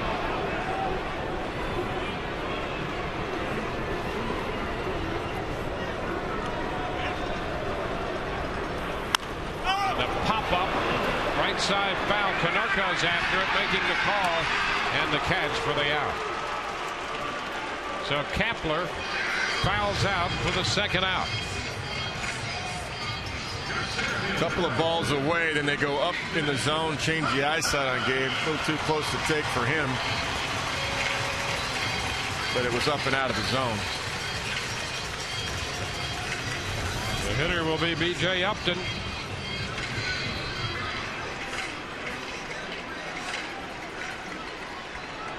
Upton looking for his first hit tonight. He's 0 for 2 with a walk.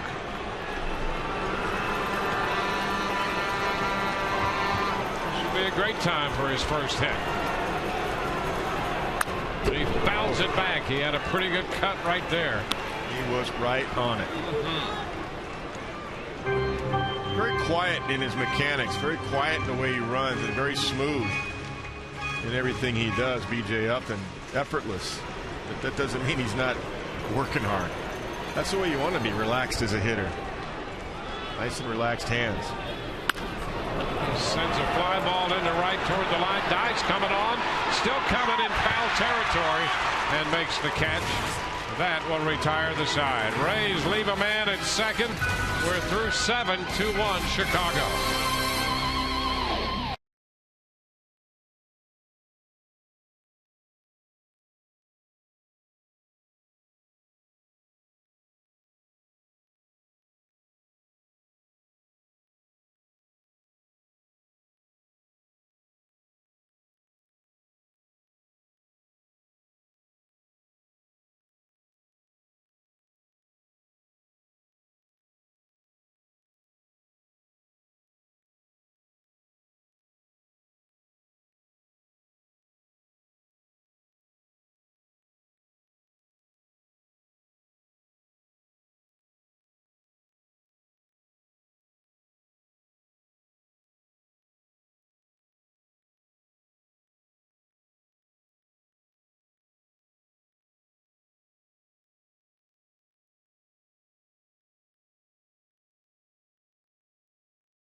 Sure and stop by the New Era Cap Corner the next time you're at Tropicana Field. There, choose from Ray's caps, accessories, novelties, and a full line of items. New Era Cap, the official cap of Major League Baseball. Lance Cormier worked the 7th inning. Left a man at third. Here in the 8th, he will face Jermaine Dye, who is 1 for 2 lifetime against Cormier. That hit a home run. The pitch is a strike. Konerko next, and then Krasinski. Dye homered tonight in the 2nd inning. That's Konerko on deck. Down and away. 1-1.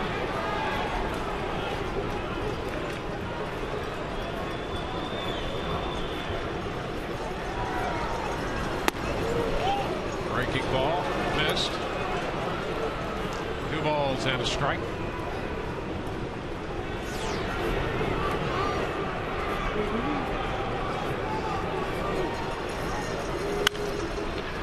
Out of play. The other way, 2-2.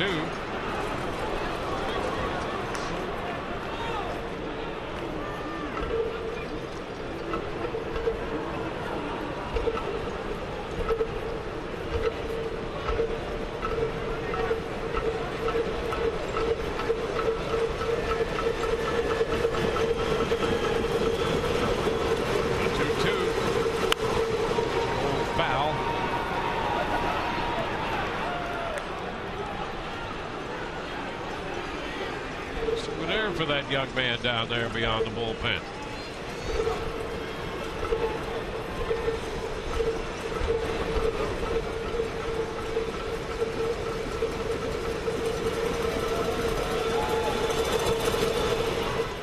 Count's going to go full.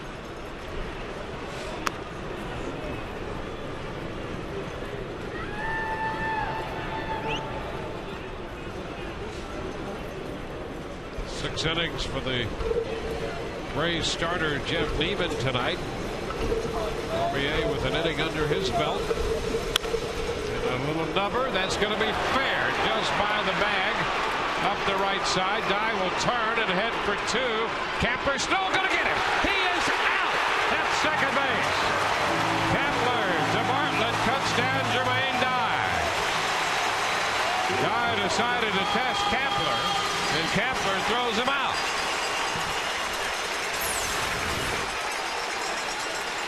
Big play right here off the end of the bat on the cutter right there.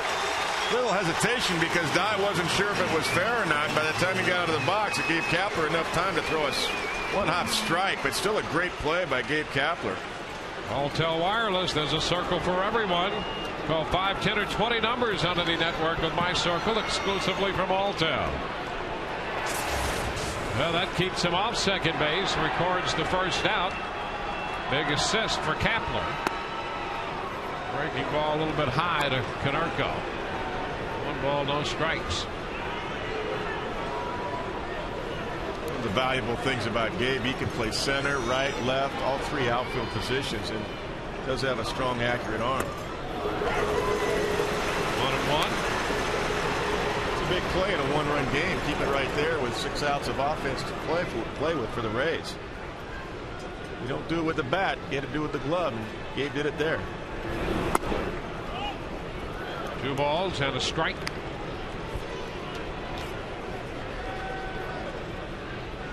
Well, that could be a very big play in this game. It's already big. It could be even bigger. Tap. It's going to be a foul ball. Well, you know, being here the first week and a half, the Rays are an exciting team. They're a fun team to watch. They grind everything out, not just the at-bats. The pitchers do. You might get in trouble, but the guys are getting out of trouble. They keep the game there. The defense is solid. Big double play tonight. I wouldn't have the fans worry too much. They're going to get on track here and get it going. Well, you get great effort from this team. Yeah, they just hustle. Carlos Pena leading the way. The 1 run tonight, a big home run in the 6th inning to cut that lead in half. To make it 2-1. There's a number. That's going to be a fair ball. might stay fair. No, I don't think Cormier got to it in time. Well, it had that little twist on it, and Cormier tried his best to get there to keep it fair and retire the big bat of Konerko, but that ball twisted foul. Take a look at this cue ball off the end of the bat, hits the lip of the turf, and it was foul indeed. Did his best, Lance Cormier, to get to it and make the tag. Gonna try to entice the umpires just like some other teams do. Yeah, why not? Hey, worked for the other team, so That's why right. not? It's all part of it. Get the edge any way you can. 2-2 is foul back. Rays trying to hold the White Sox right where they are.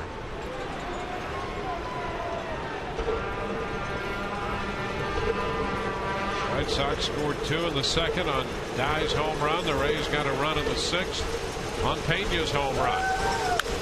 2-2, fly ball right field. Kapler is right there for it. 2 gone. Time for the stay in the game hold of the day from yesterday, brought to you by Just for Men Hair Color. Take a look at Brian Schaus in a clutch situation right here. 8th inning, 2 outs. Gets Cano right there to ground out. That's what they got him for. Just as middle relievers keep their teams in the game, you too can stay in the game with Just for Men Hair Color. Situational lefty, Brian Schaus. That was a huge out last night. A.J. Pierzynski to strike. Pierzynski 3 for 3 tonight. Even picked up a stolen base. 1-1.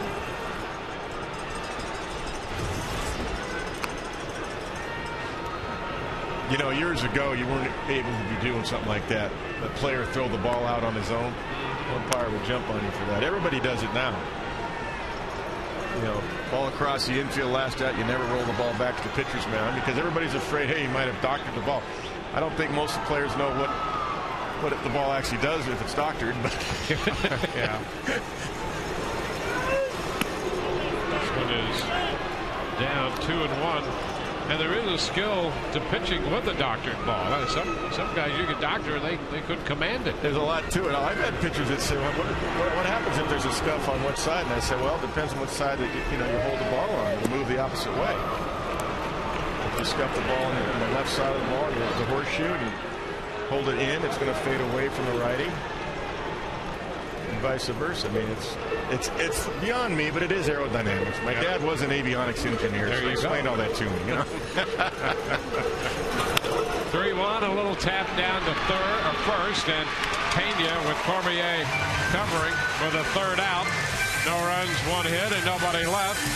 On to the bottom of the 8th. It's 2-1 Chicago.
Didn't work. Tobacco-free Florida. Tobacco-free Florida wants you to be tobacco-free. Visit tobaccofreeflorida.com for more information. And by Geico, 15 minutes could save you 15% on car insurance. Visit us at geico.com or call 1-800-947-AUTO. Bottom of the 8th coming up. New pitcher, left-hander Matt Thornton takes over. Carl Crawford will be the first Rays hitter to face him. And that pitch is in there for a strike. Crawford does have a couple hits off Thornton. He's 2 for 9 against him. Those hits, a double and a triple. He's one of those right now. Pitch is foul back, 0-2. One of the strengths of the White Sox is Matt Thornton in 4 games. No runs given up already. 4 strikeouts, only 1 walk. Pitched in the WBC, the World Baseball Classic, and boy, he can pound the zone. And he strikes out Crawford with a mid-90s fastball. He turned it up right there, and he's capable, obviously, of doing that. 1 away, and now it's going to be Pat Burrell. Sign up at Cain's Furniture for a chance to meet one of your favorite Rays players. And if Rays pitchers come up with 10 strikeouts in a home game, log on to cainstrikeout.com. We'll give you more on that in a moment. First pitch to Pat Burrell is a high call strike. Thornton working quickly here. There's a base hit to the left side. Well, Burrell hits his way aboard, and that's going to get Pena up there. Rays pitchers come up with 10 strikeouts in a home game. Log on to Cain'sStrikeoutContest.com. Print a voucher that can be redeemed at Cain's for a free Papa John's pizza. Get the Cain's today. Dan Wheeler is up in the Rays bullpen in this 2-1 game with Carlos Pena about to hit. Now Pena, another left-handed hitter, is 2 for 5 lifetime with a home run against Thornton. Yeah, that's exceptional. This guy's got great stuff, great fastball, anywhere from 95 to 98. But Pat Burrell was looking dead red, as you should, and he squared it up nicely. And that's a strike.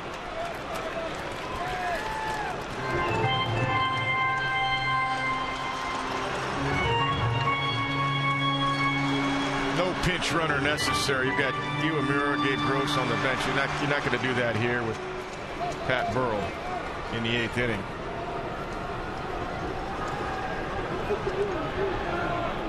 You want to keep Uemura's bat and Gabe Gross's bat just in case. Pitch away. 1 ball and a strike.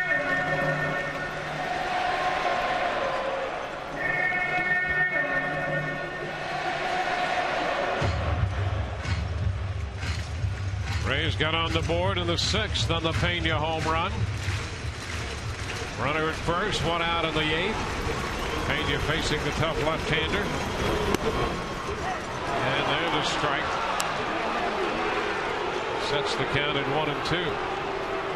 Well, that's an unhittable pitch for Carlos Pena. That's just paint for Matt Thornton. Nothing Carlos could do with that one. Fans didn't like the call. It was a pretty tough pitch.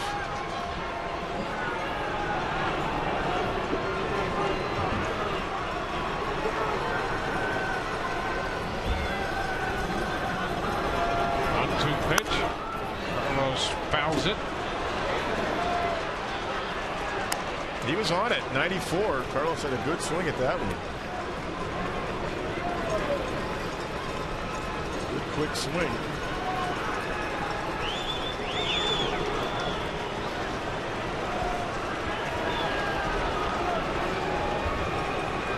Count remains 1 ball, 2 strikes.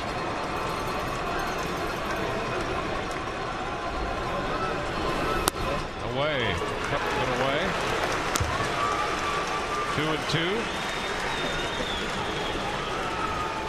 Thornton busy last year in 74 games.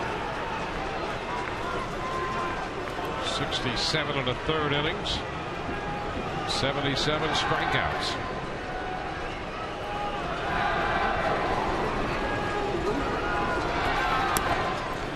bases low, so Pena has battled his way to a full count.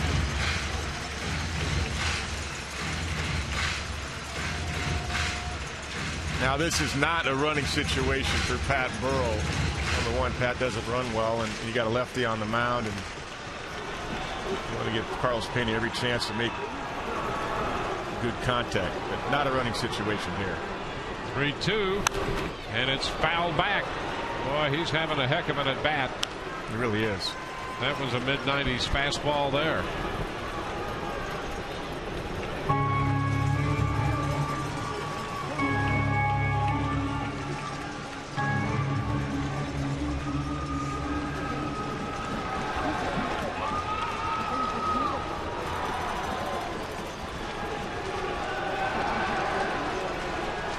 And did he go? He did not. He held up. So Burrell goes to second with Pena taking over at first on the walk. And now with Burrell at second, we'll see a fifth runner. Yeah, it makes a difference now because a base hit, you get the tying run at second base, and you want to make sure you score to tie it. Where at first base, it's a different situation. And so Gabe Gross goes out there to pinch run for Pat Burrell. There's a meeting at the mound with the White Sox. Don Cooper out there, the pitching coach. So Gross will run. Ibar will be the hitter. Really with a couple of at-bats lifetime against Thornton, 0 for 2. You see, if Pena had doubled and Pat Burrell could only get to third, you're not worried about that because still the time runs at third with one out. But now that he's at second base, you got to make sure you have a better runner to score on a base hit to the outfield somewhere to tie it up. Oh, and he's hit by that pitch. Are they going to call it a foul ball? They're going to call it a foul ball. Strike one. Here it is. That's a little cutter right there. Yep. Take a look at the side shot right here from Ibar. Checking his swing, hits the barrel of the bat. That's a good call. And he fouls it back, trying to get around on the hard stuff up. 0-2. Yeah, Willie's had a couple. He's kind of been in between tonight with his swings. He's had a couple of half swings. Yeah, against Danks. Danks got him. Yeah. With a changeup in the 6th after showing him hard stuff. And what caught in between means you might be looking fastball and you're getting the off speed. So then you start to say, well, maybe I better look off speed, and then you get a fastball and then you get these half swings. First, with 2 strikes, you just have to you got to look hard and adjust to off speed with 2 strikes. And again, 2 balls, 2 strikes. But early in the count, if you got a count, you want to look for 1 pitch. You can't be looking for both. 2 strikes, you can't do that. You got to look hard right here again and adjust anything else. Gross at second, Pena at first, and a broken bat loop or foul. That's going to be out of the reach of anyone, and he'll get a new bat. The barrel end just split. So a new bat for Willie Ibar. Rays left a man at second base in the 7th inning. They've stranded 6 tonight. White Sox have left 8 men on base.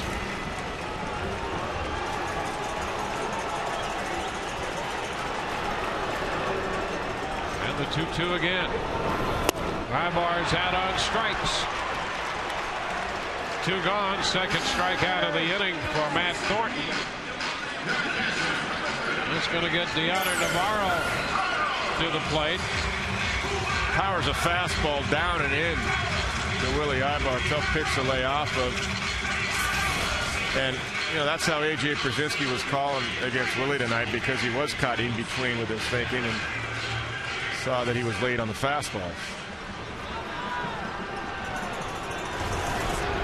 Navarro 2 for 2 lifetime against Thornton with a home run. and the pitch is upstairs. 1 ball, no strikes.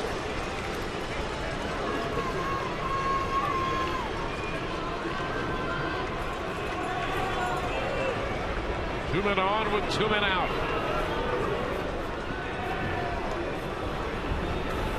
And a long foul. Well foul. Good distance, but he pulled it way foul. Good sound on that one. He got it on the sweet spot. Home run distance for sure. Gotta try it again.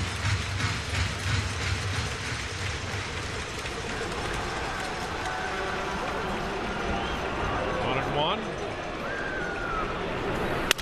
And a broken bat roller down to third. The force, unassisted by Fields, retires the side. The Rays threaten, but do not score. We're through 8. Still 2-1 Chicago.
The 2-1 ball game. Our checkers double of the night.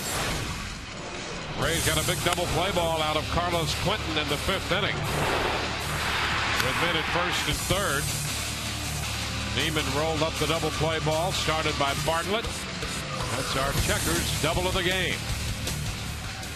In the 9th, Alexei Ramirez will lead off with Lance Cormier out here to start the inning. He has 2 innings under his belt, given up a couple of hits, and has picked up a strikeout. Ramirez, Anderson, and Getz do.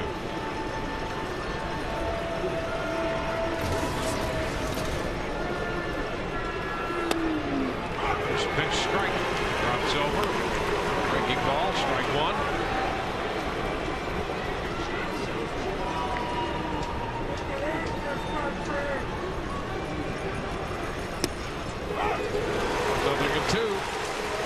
Hooks dropped in there by Lance Cormier in his 3rd inning of work. Just put up a couple of zeros to keep the game right there. 2-1. Done a nice job.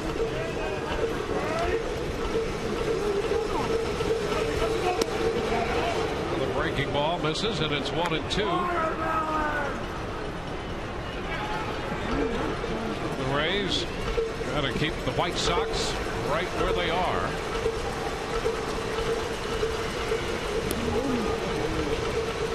For 6. Cormier so far the rest of the way. Danks, Dotel, and Thornton have been in there for the White Sox, and they get their closer Bobby Jenks up in the bullpen. This one deflecting off the mound out to second. Zobrist makes the play, and that takes care of Ramirez. 1 out. Rays fans this season team up with the St. Petersburg Times, the local newspaper with one of the top 10 sports sections in the country. Subscribe by calling 877 The Times or visiting TampaBay.com.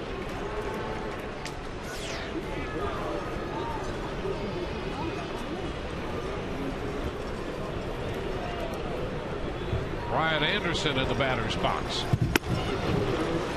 Strike one. Cut action. That's nice right there. Anderson 0 for 3. The right side, that's going to be fouled down near the bullpen. Nothing at 2.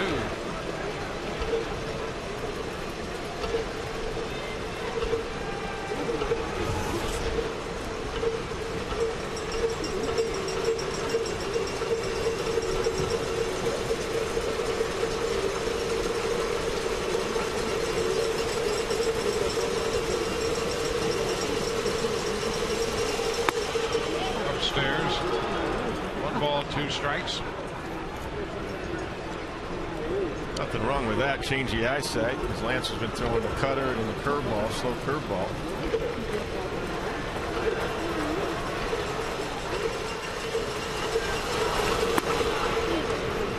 Too high this time. 2-2.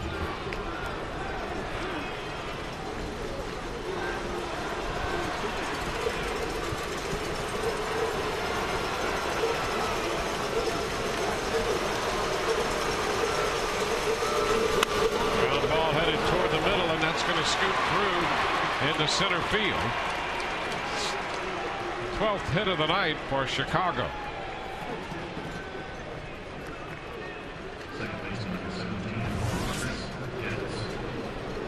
So with 1 on, 1 out, Chris Getz will bat.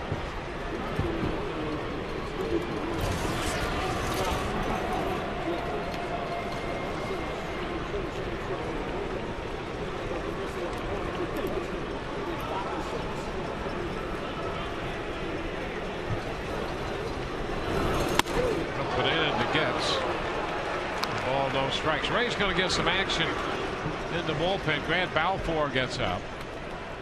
Poirier in the mid-40s in pitch count. There's Balfour. There's Bobby Jinks, the Chicago closer, in their bullpen. Back in Anderson.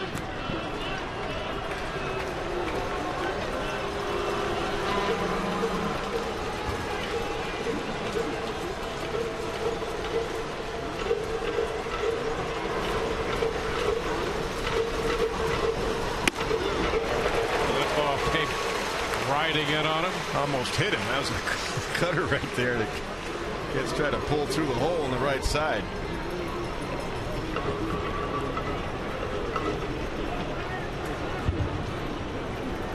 Gets doubled in the 5th.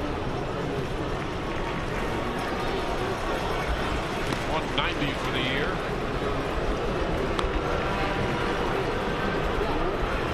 If the Sox are going to run, Brian Anderson has the speed, of course, to do it, being a center fielder. And Ozzie has said this spring, Ozzie again, that he'd like to be able to hit and run more and get more athletic, and not just be one-dimensional. Ball 2. It's 2-1. Pitch right there. Ozzie's got the, he's flashing the signs. He's got the hit and run count again, of course, 2-1.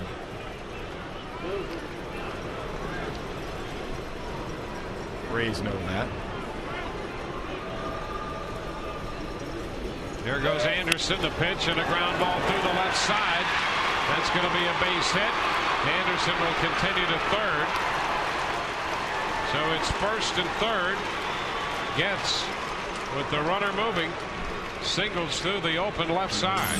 Yeah, I thought you might see a throw over there, because Ozzie, as I said, he likes to try to do some hit and running this year with certain guys, and Anderson's the guy that you would do it with. And you know, Getz got jammed on that and hit it through the shortstop hole, but the way he was swinging, trying to pull the ball, that's why Bartlett was covering. That's what the running game does. It'll create a hole. Jim Hickey with the entire infield on the mound.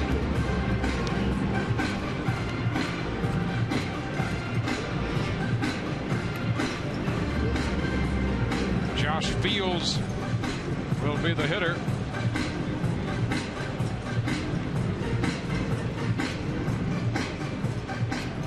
a single and a triple tonight. He tripled into right center field on a breaking ball in the 7th. That was against Cormier, and he faces him against here in the 9th. Double play depth up the middle, and even on the left side with Willie Ibar, the ball's hit to him hard. It goes 5-4-3. Pitch outside. 1-0. Started him with a fastball out there.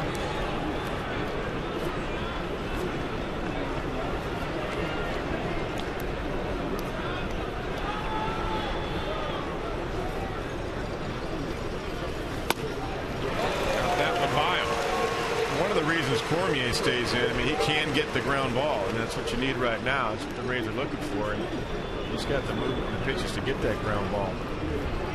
The double play. Balfour, of course, he's either a fly ball or a strikeout pitcher with that power 94-95 fastball. 2 balls and a strike.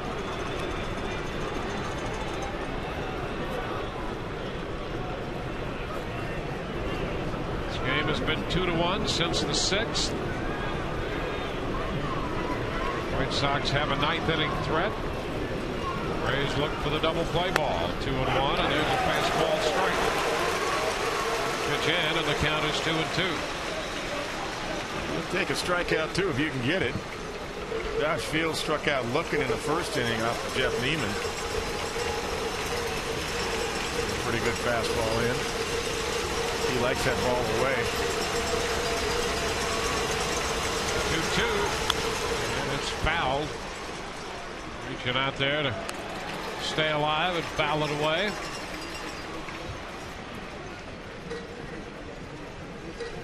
Fields hit that triple on a ball away to right center field.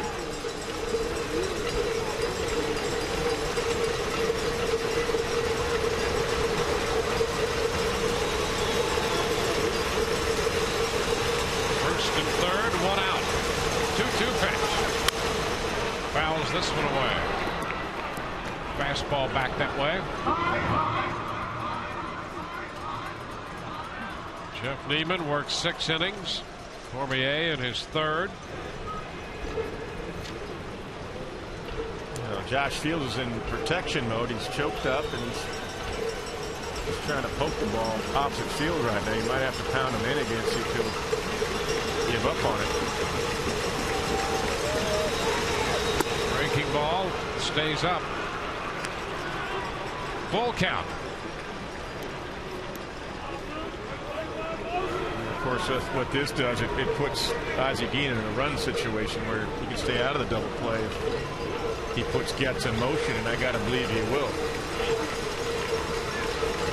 Don't have a whole lot to lose by doing that. He's already got it. The lead is 2-1. 3-2. Getz at first, Anderson 3rd. There goes Getz. Pitch it on the ground is short, and there's only one play, and that's to first. Safe there. The run scores. Anderson crosses the plate. Getz, who is taking off with a pitch, safely in at second, and Bartlett getting the ball over to Pena, and Fields beat the play. It's now 3-1. Davey Martinez out because Joe Madden got thrown out earlier in the ball game, so Davey, the bench coach, comes out to make the pitching change. So the White Sox add a run. It's a 2-run game now, and the Rays will make a call to the bullpen. Brought to you by Metro PCS. Unlimit yourself.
the run batted in, but I'll tell you, that was a close play at first.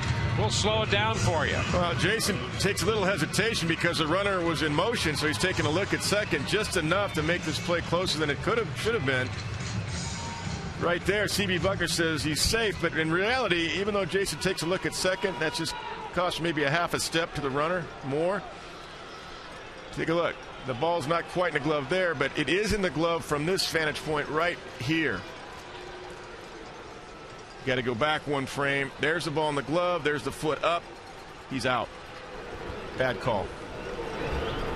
So it's first and second. Grant Balfour in the game for the Rays, and the pitch to Quentin.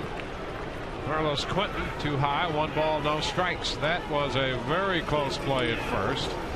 And as you break it down on the replay, it appeared the ball was in Peña's mitt. And the one thing about that, I mean, you have to know the runner's in motion. And if Jason couldn't tell because the ball's hit to him, he's got to get some help on the infield. First base, first base, first base. Because the guy was, you know, Fields runs okay. He got down the line quickly. So, I mean, you had no chance at second base at all. It wasn't even worthy of a look. But he's got to get some help on the infield from the other guys out there. So that play shouldn't have been as close as it looked. 2-1 now.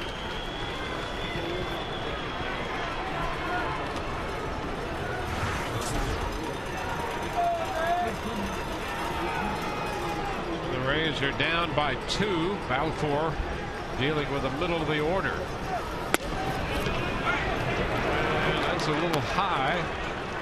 3 balls and a strike.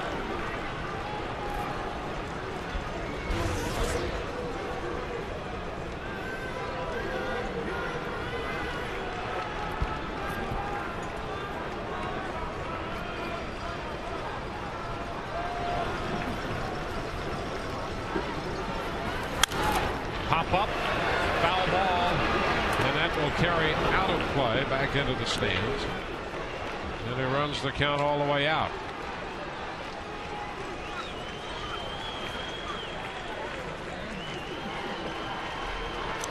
Anderson, whose single has scored. Getz is now at second, and Fields at first base, picking up his 5th RBI.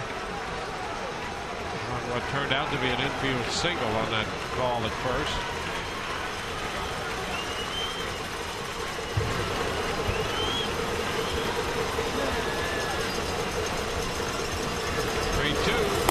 Ball 4 upstairs. It's only the second walk given up by Rays pitching tonight, but it loads the bases, and we'll get Jim Thome to the plate here in the 9th inning. It's also one of the other reasons why Cormier stayed in to try to get that ground ball double play. Number 1, he's been throwing strikes. Number 2, he gets ground balls. And Balfour has had a little trouble with his command so far early in the season.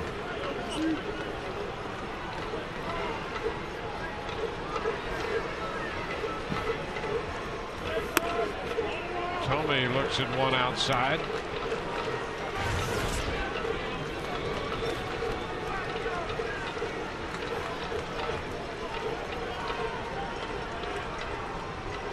Only 1 for 2 lifetime against Balfour. Takes a big cut. Comes up empty on the fastball, and it's 1-1. And got right above Jim Thome's hands. Grant's going to be fine. I don't want people to panic out there. You know, they say, oh, I had people last night ask me about what's wrong with the ball. They said, bullpen's going to be fine. You guys are going to battle through it. Another fastball by him again.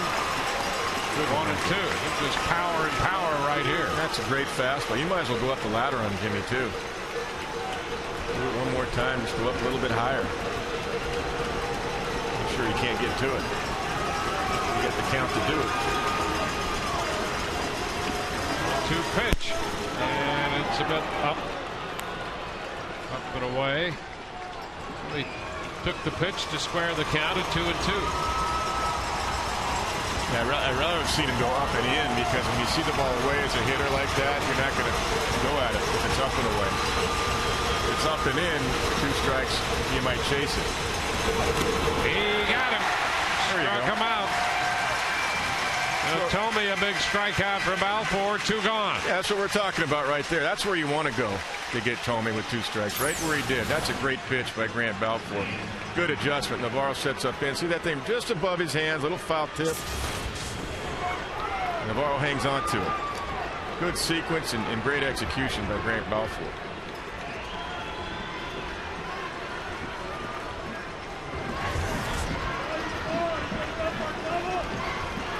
Now Jermaine Dye. And the pitch is a strike to start him. Dye 3 for 4, including the 2-run homer in the 2nd inning.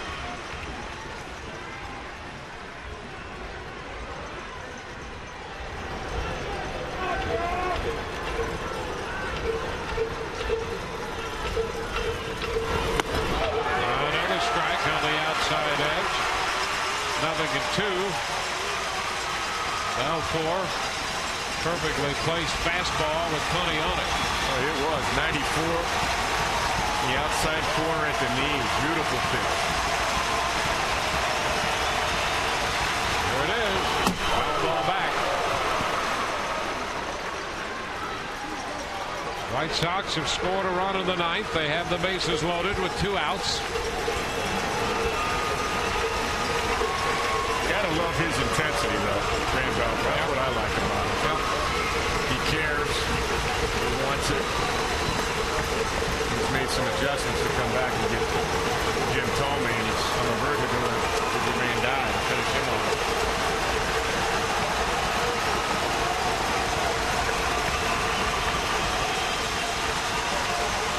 An 0-2 count. And he got him. He struck him out. He went up with a fastball. Dye chased it. White Sox leave him loaded. The Rays in the bottom of the 9th. They'll lead off with Zobrist, Bartlett, and then Kapler down by 2.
Cliff Floyd walk-off against Scott Linebrink. Then Gabe Gross connected on Matt Thornton. First day of June. So the Rays going to have to pull off some heroics tonight as they come into the bottom of the 9th, trailing 3-1. Bobby Jenks is the new pitcher, the Chicago closer. And Ben Zobrist will be the first man to face him.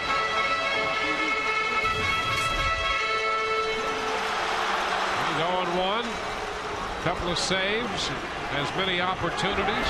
Making his 4th appearance. And here's Zobrist. He goes after the pitch and lets the fly ball into left. Quinton makes the catch. 1 pitch, 1 out. Jenks wearing number 45. That's the same number Michael Jordan wore when he played baseball. I remember those days. I was managing them. Played them in spring training. Had a tough time swinging a bat. Yes. Maybe the greatest athlete in the world at the time, people were saying, but they found out how tough it is to hit. That's the toughest thing to do. Jason Bartlett takes a strike.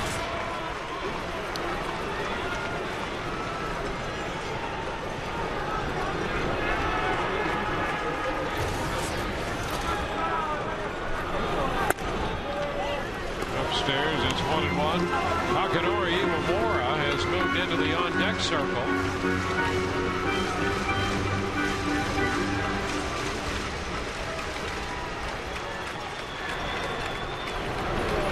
And there's a base hit shot through the middle.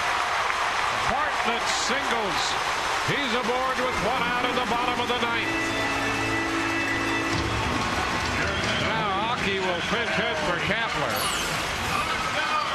A slider by Bobby Jenks, and Jason Bartlett really was short and compact to the ball, centering it right back through the middle. He's compact with his swing. He sees the ball well.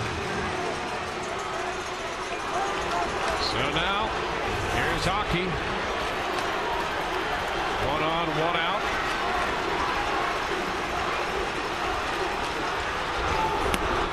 He takes the pitch down. 1 ball, no strikes. Well, Josh Fields was so far off the line and deep at third. That's not a bad thought by Uemura. Now he's in on the grass.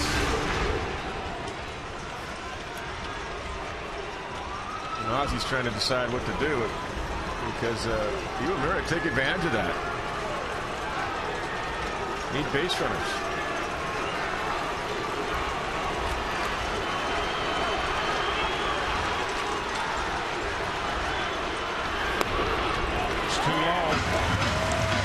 Two balls, no strikes.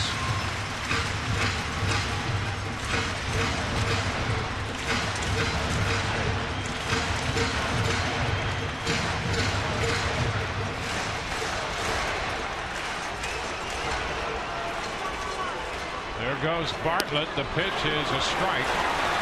Play at second base. The count is 2-1. The White Sox weren't worried about it with a 2-run lead, but what it does for the Rays, it eliminates the double play on the ground right now. Bartlett gets credit for a steal on the move up. Now he's going to third, and the pitch is foul the other way. That squares it at 2-2.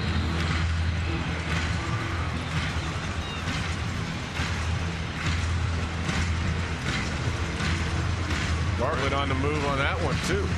Trying to steal third base. Yeah, that's what I like about this ball club. There's nothing by the book. Just because you're 2 runs down, they're going to give it to you. We'll take it. Make you move in the infield. 2-2 on the ground ball to the right side on the broken bat. Bobble, go to first, not in time. Gets bobbled the ball, and the Rays have hit it first and third with 1 out. Getz commits his first error. What the hustle of the speed does is it took a big hop on the last one, and that's what caused a problem for Getz right there. Take a look at Uemura right out of the box, busting his tail right down the line, even though it was a routine ground ball. And because of that, and the bobble by Getz, he beats the throw. Now here's B.J. Upton against Jinx with men at first and third and 1 out. Upton getting time from the plate umpire Brian Gorman. Now, if Bobby Jenks doesn't pay attention to Uemura, I mean, he'll take second base too. B.J. swings and he misses. Jinx. Film an opening slider right there. It's also not the stolen base. Sometimes it supports the threat of the stolen base to take a little away from Bobby Jenks, maybe his concentration. Inside. 1-1.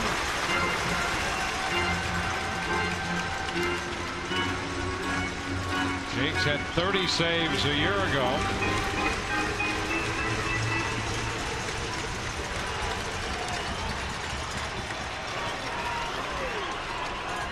One and one. Hockey's back in at first.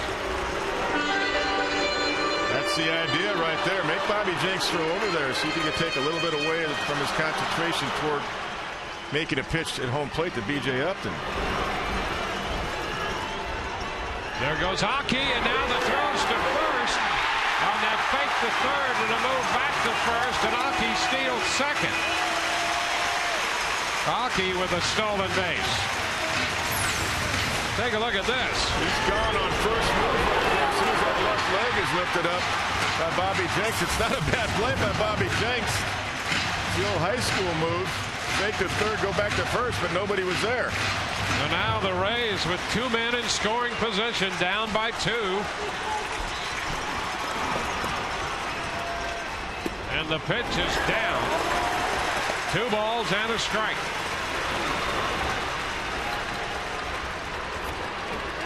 The Rays have been trying to climb that hill all night.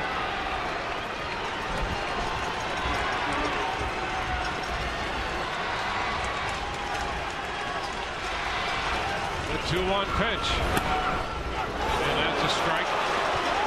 Popping away out of the mid of Krasinski.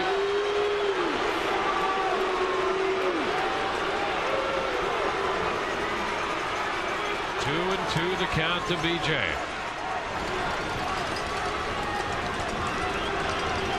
Like it was up and in.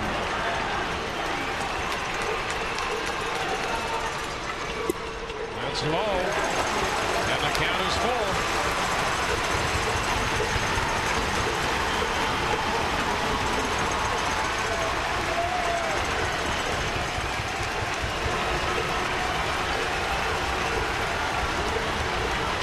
Second and third, 1 out, 3-2 the count to Upton. And he gets time. That was a good thing there. B.J. called timeout, and he didn't get out of the box until the umpire called it for him. You've seen that before. The batter will call timeout, umpire won't give it. Batter steps out, and the ball's thrown and gets called on him. Now the 3-2, and he walked it. Ball 4. So the bases are loaded. Walk number 6 issued by Chicago pitching tonight. And Carl Crawford's going to be the hitter. A really good at bat by B.J. right there, especially after the 2-strike call to even the count. And a ball that looked like it was a ball.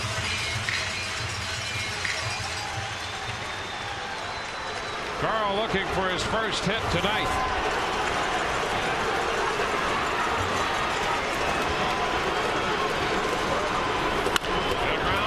Side. Canerco will go to second. Out there, the run scores to make it 3-2. Upton forced at second. Over to third goes Iwamura. So a fielder's choice ground ball. It's a 1-run game. Ozzie Guillen heads to the mound. Gabe Gross due up after pinch running for Burrell in the 8th.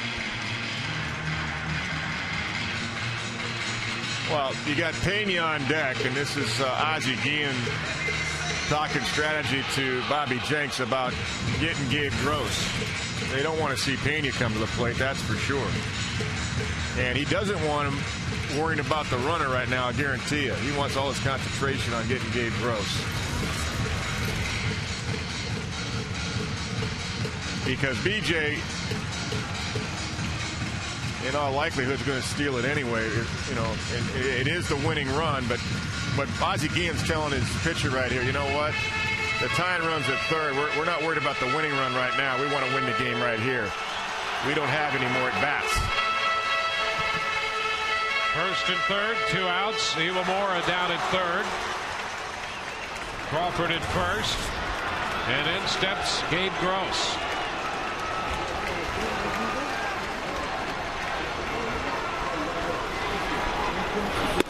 Gross takes the pitch for a strike. Fastball. Somebody said they were concerned about Jink's velocity. Well, that had plenty on it. Right 98, there. yeah, 98 right there. But I guarantee you that's what Ozzie said. He said all your concentration has to be on Gabe Gross right now. You can't worry about the runners. You make a mistake if you do that. BJ up and steals it. He steals it.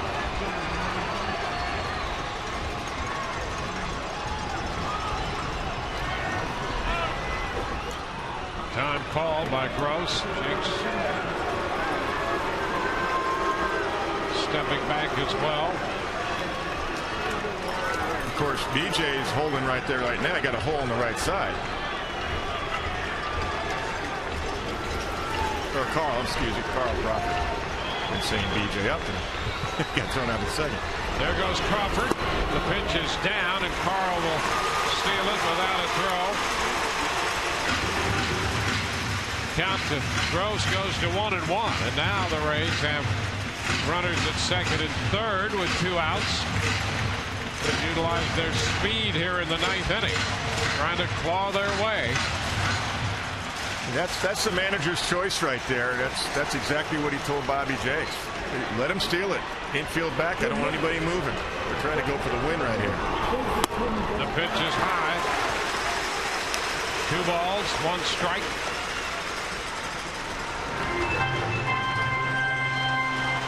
Gross with just 1 at bat lifetime against Jinks. He's 0 for 1 against him.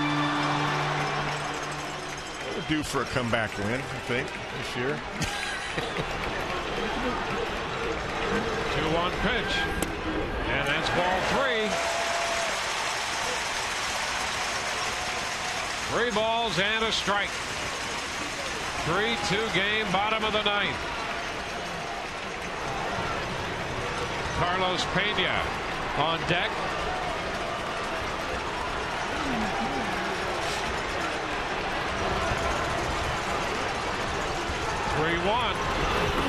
Gross hits a ground ball to first, picked up by Konerko, who makes the play unassisted, and this game is over. Rays fall a run short, 3-2 the final. In the 9th, 1 run for the Rays, 1 hit, an error. 2 men were left on base, and the Rays have dropped the first game of this series to the Chicago White Sox. 3-2 the final here tonight at Tropicana Field. Danks will get the win. A save for Jinks.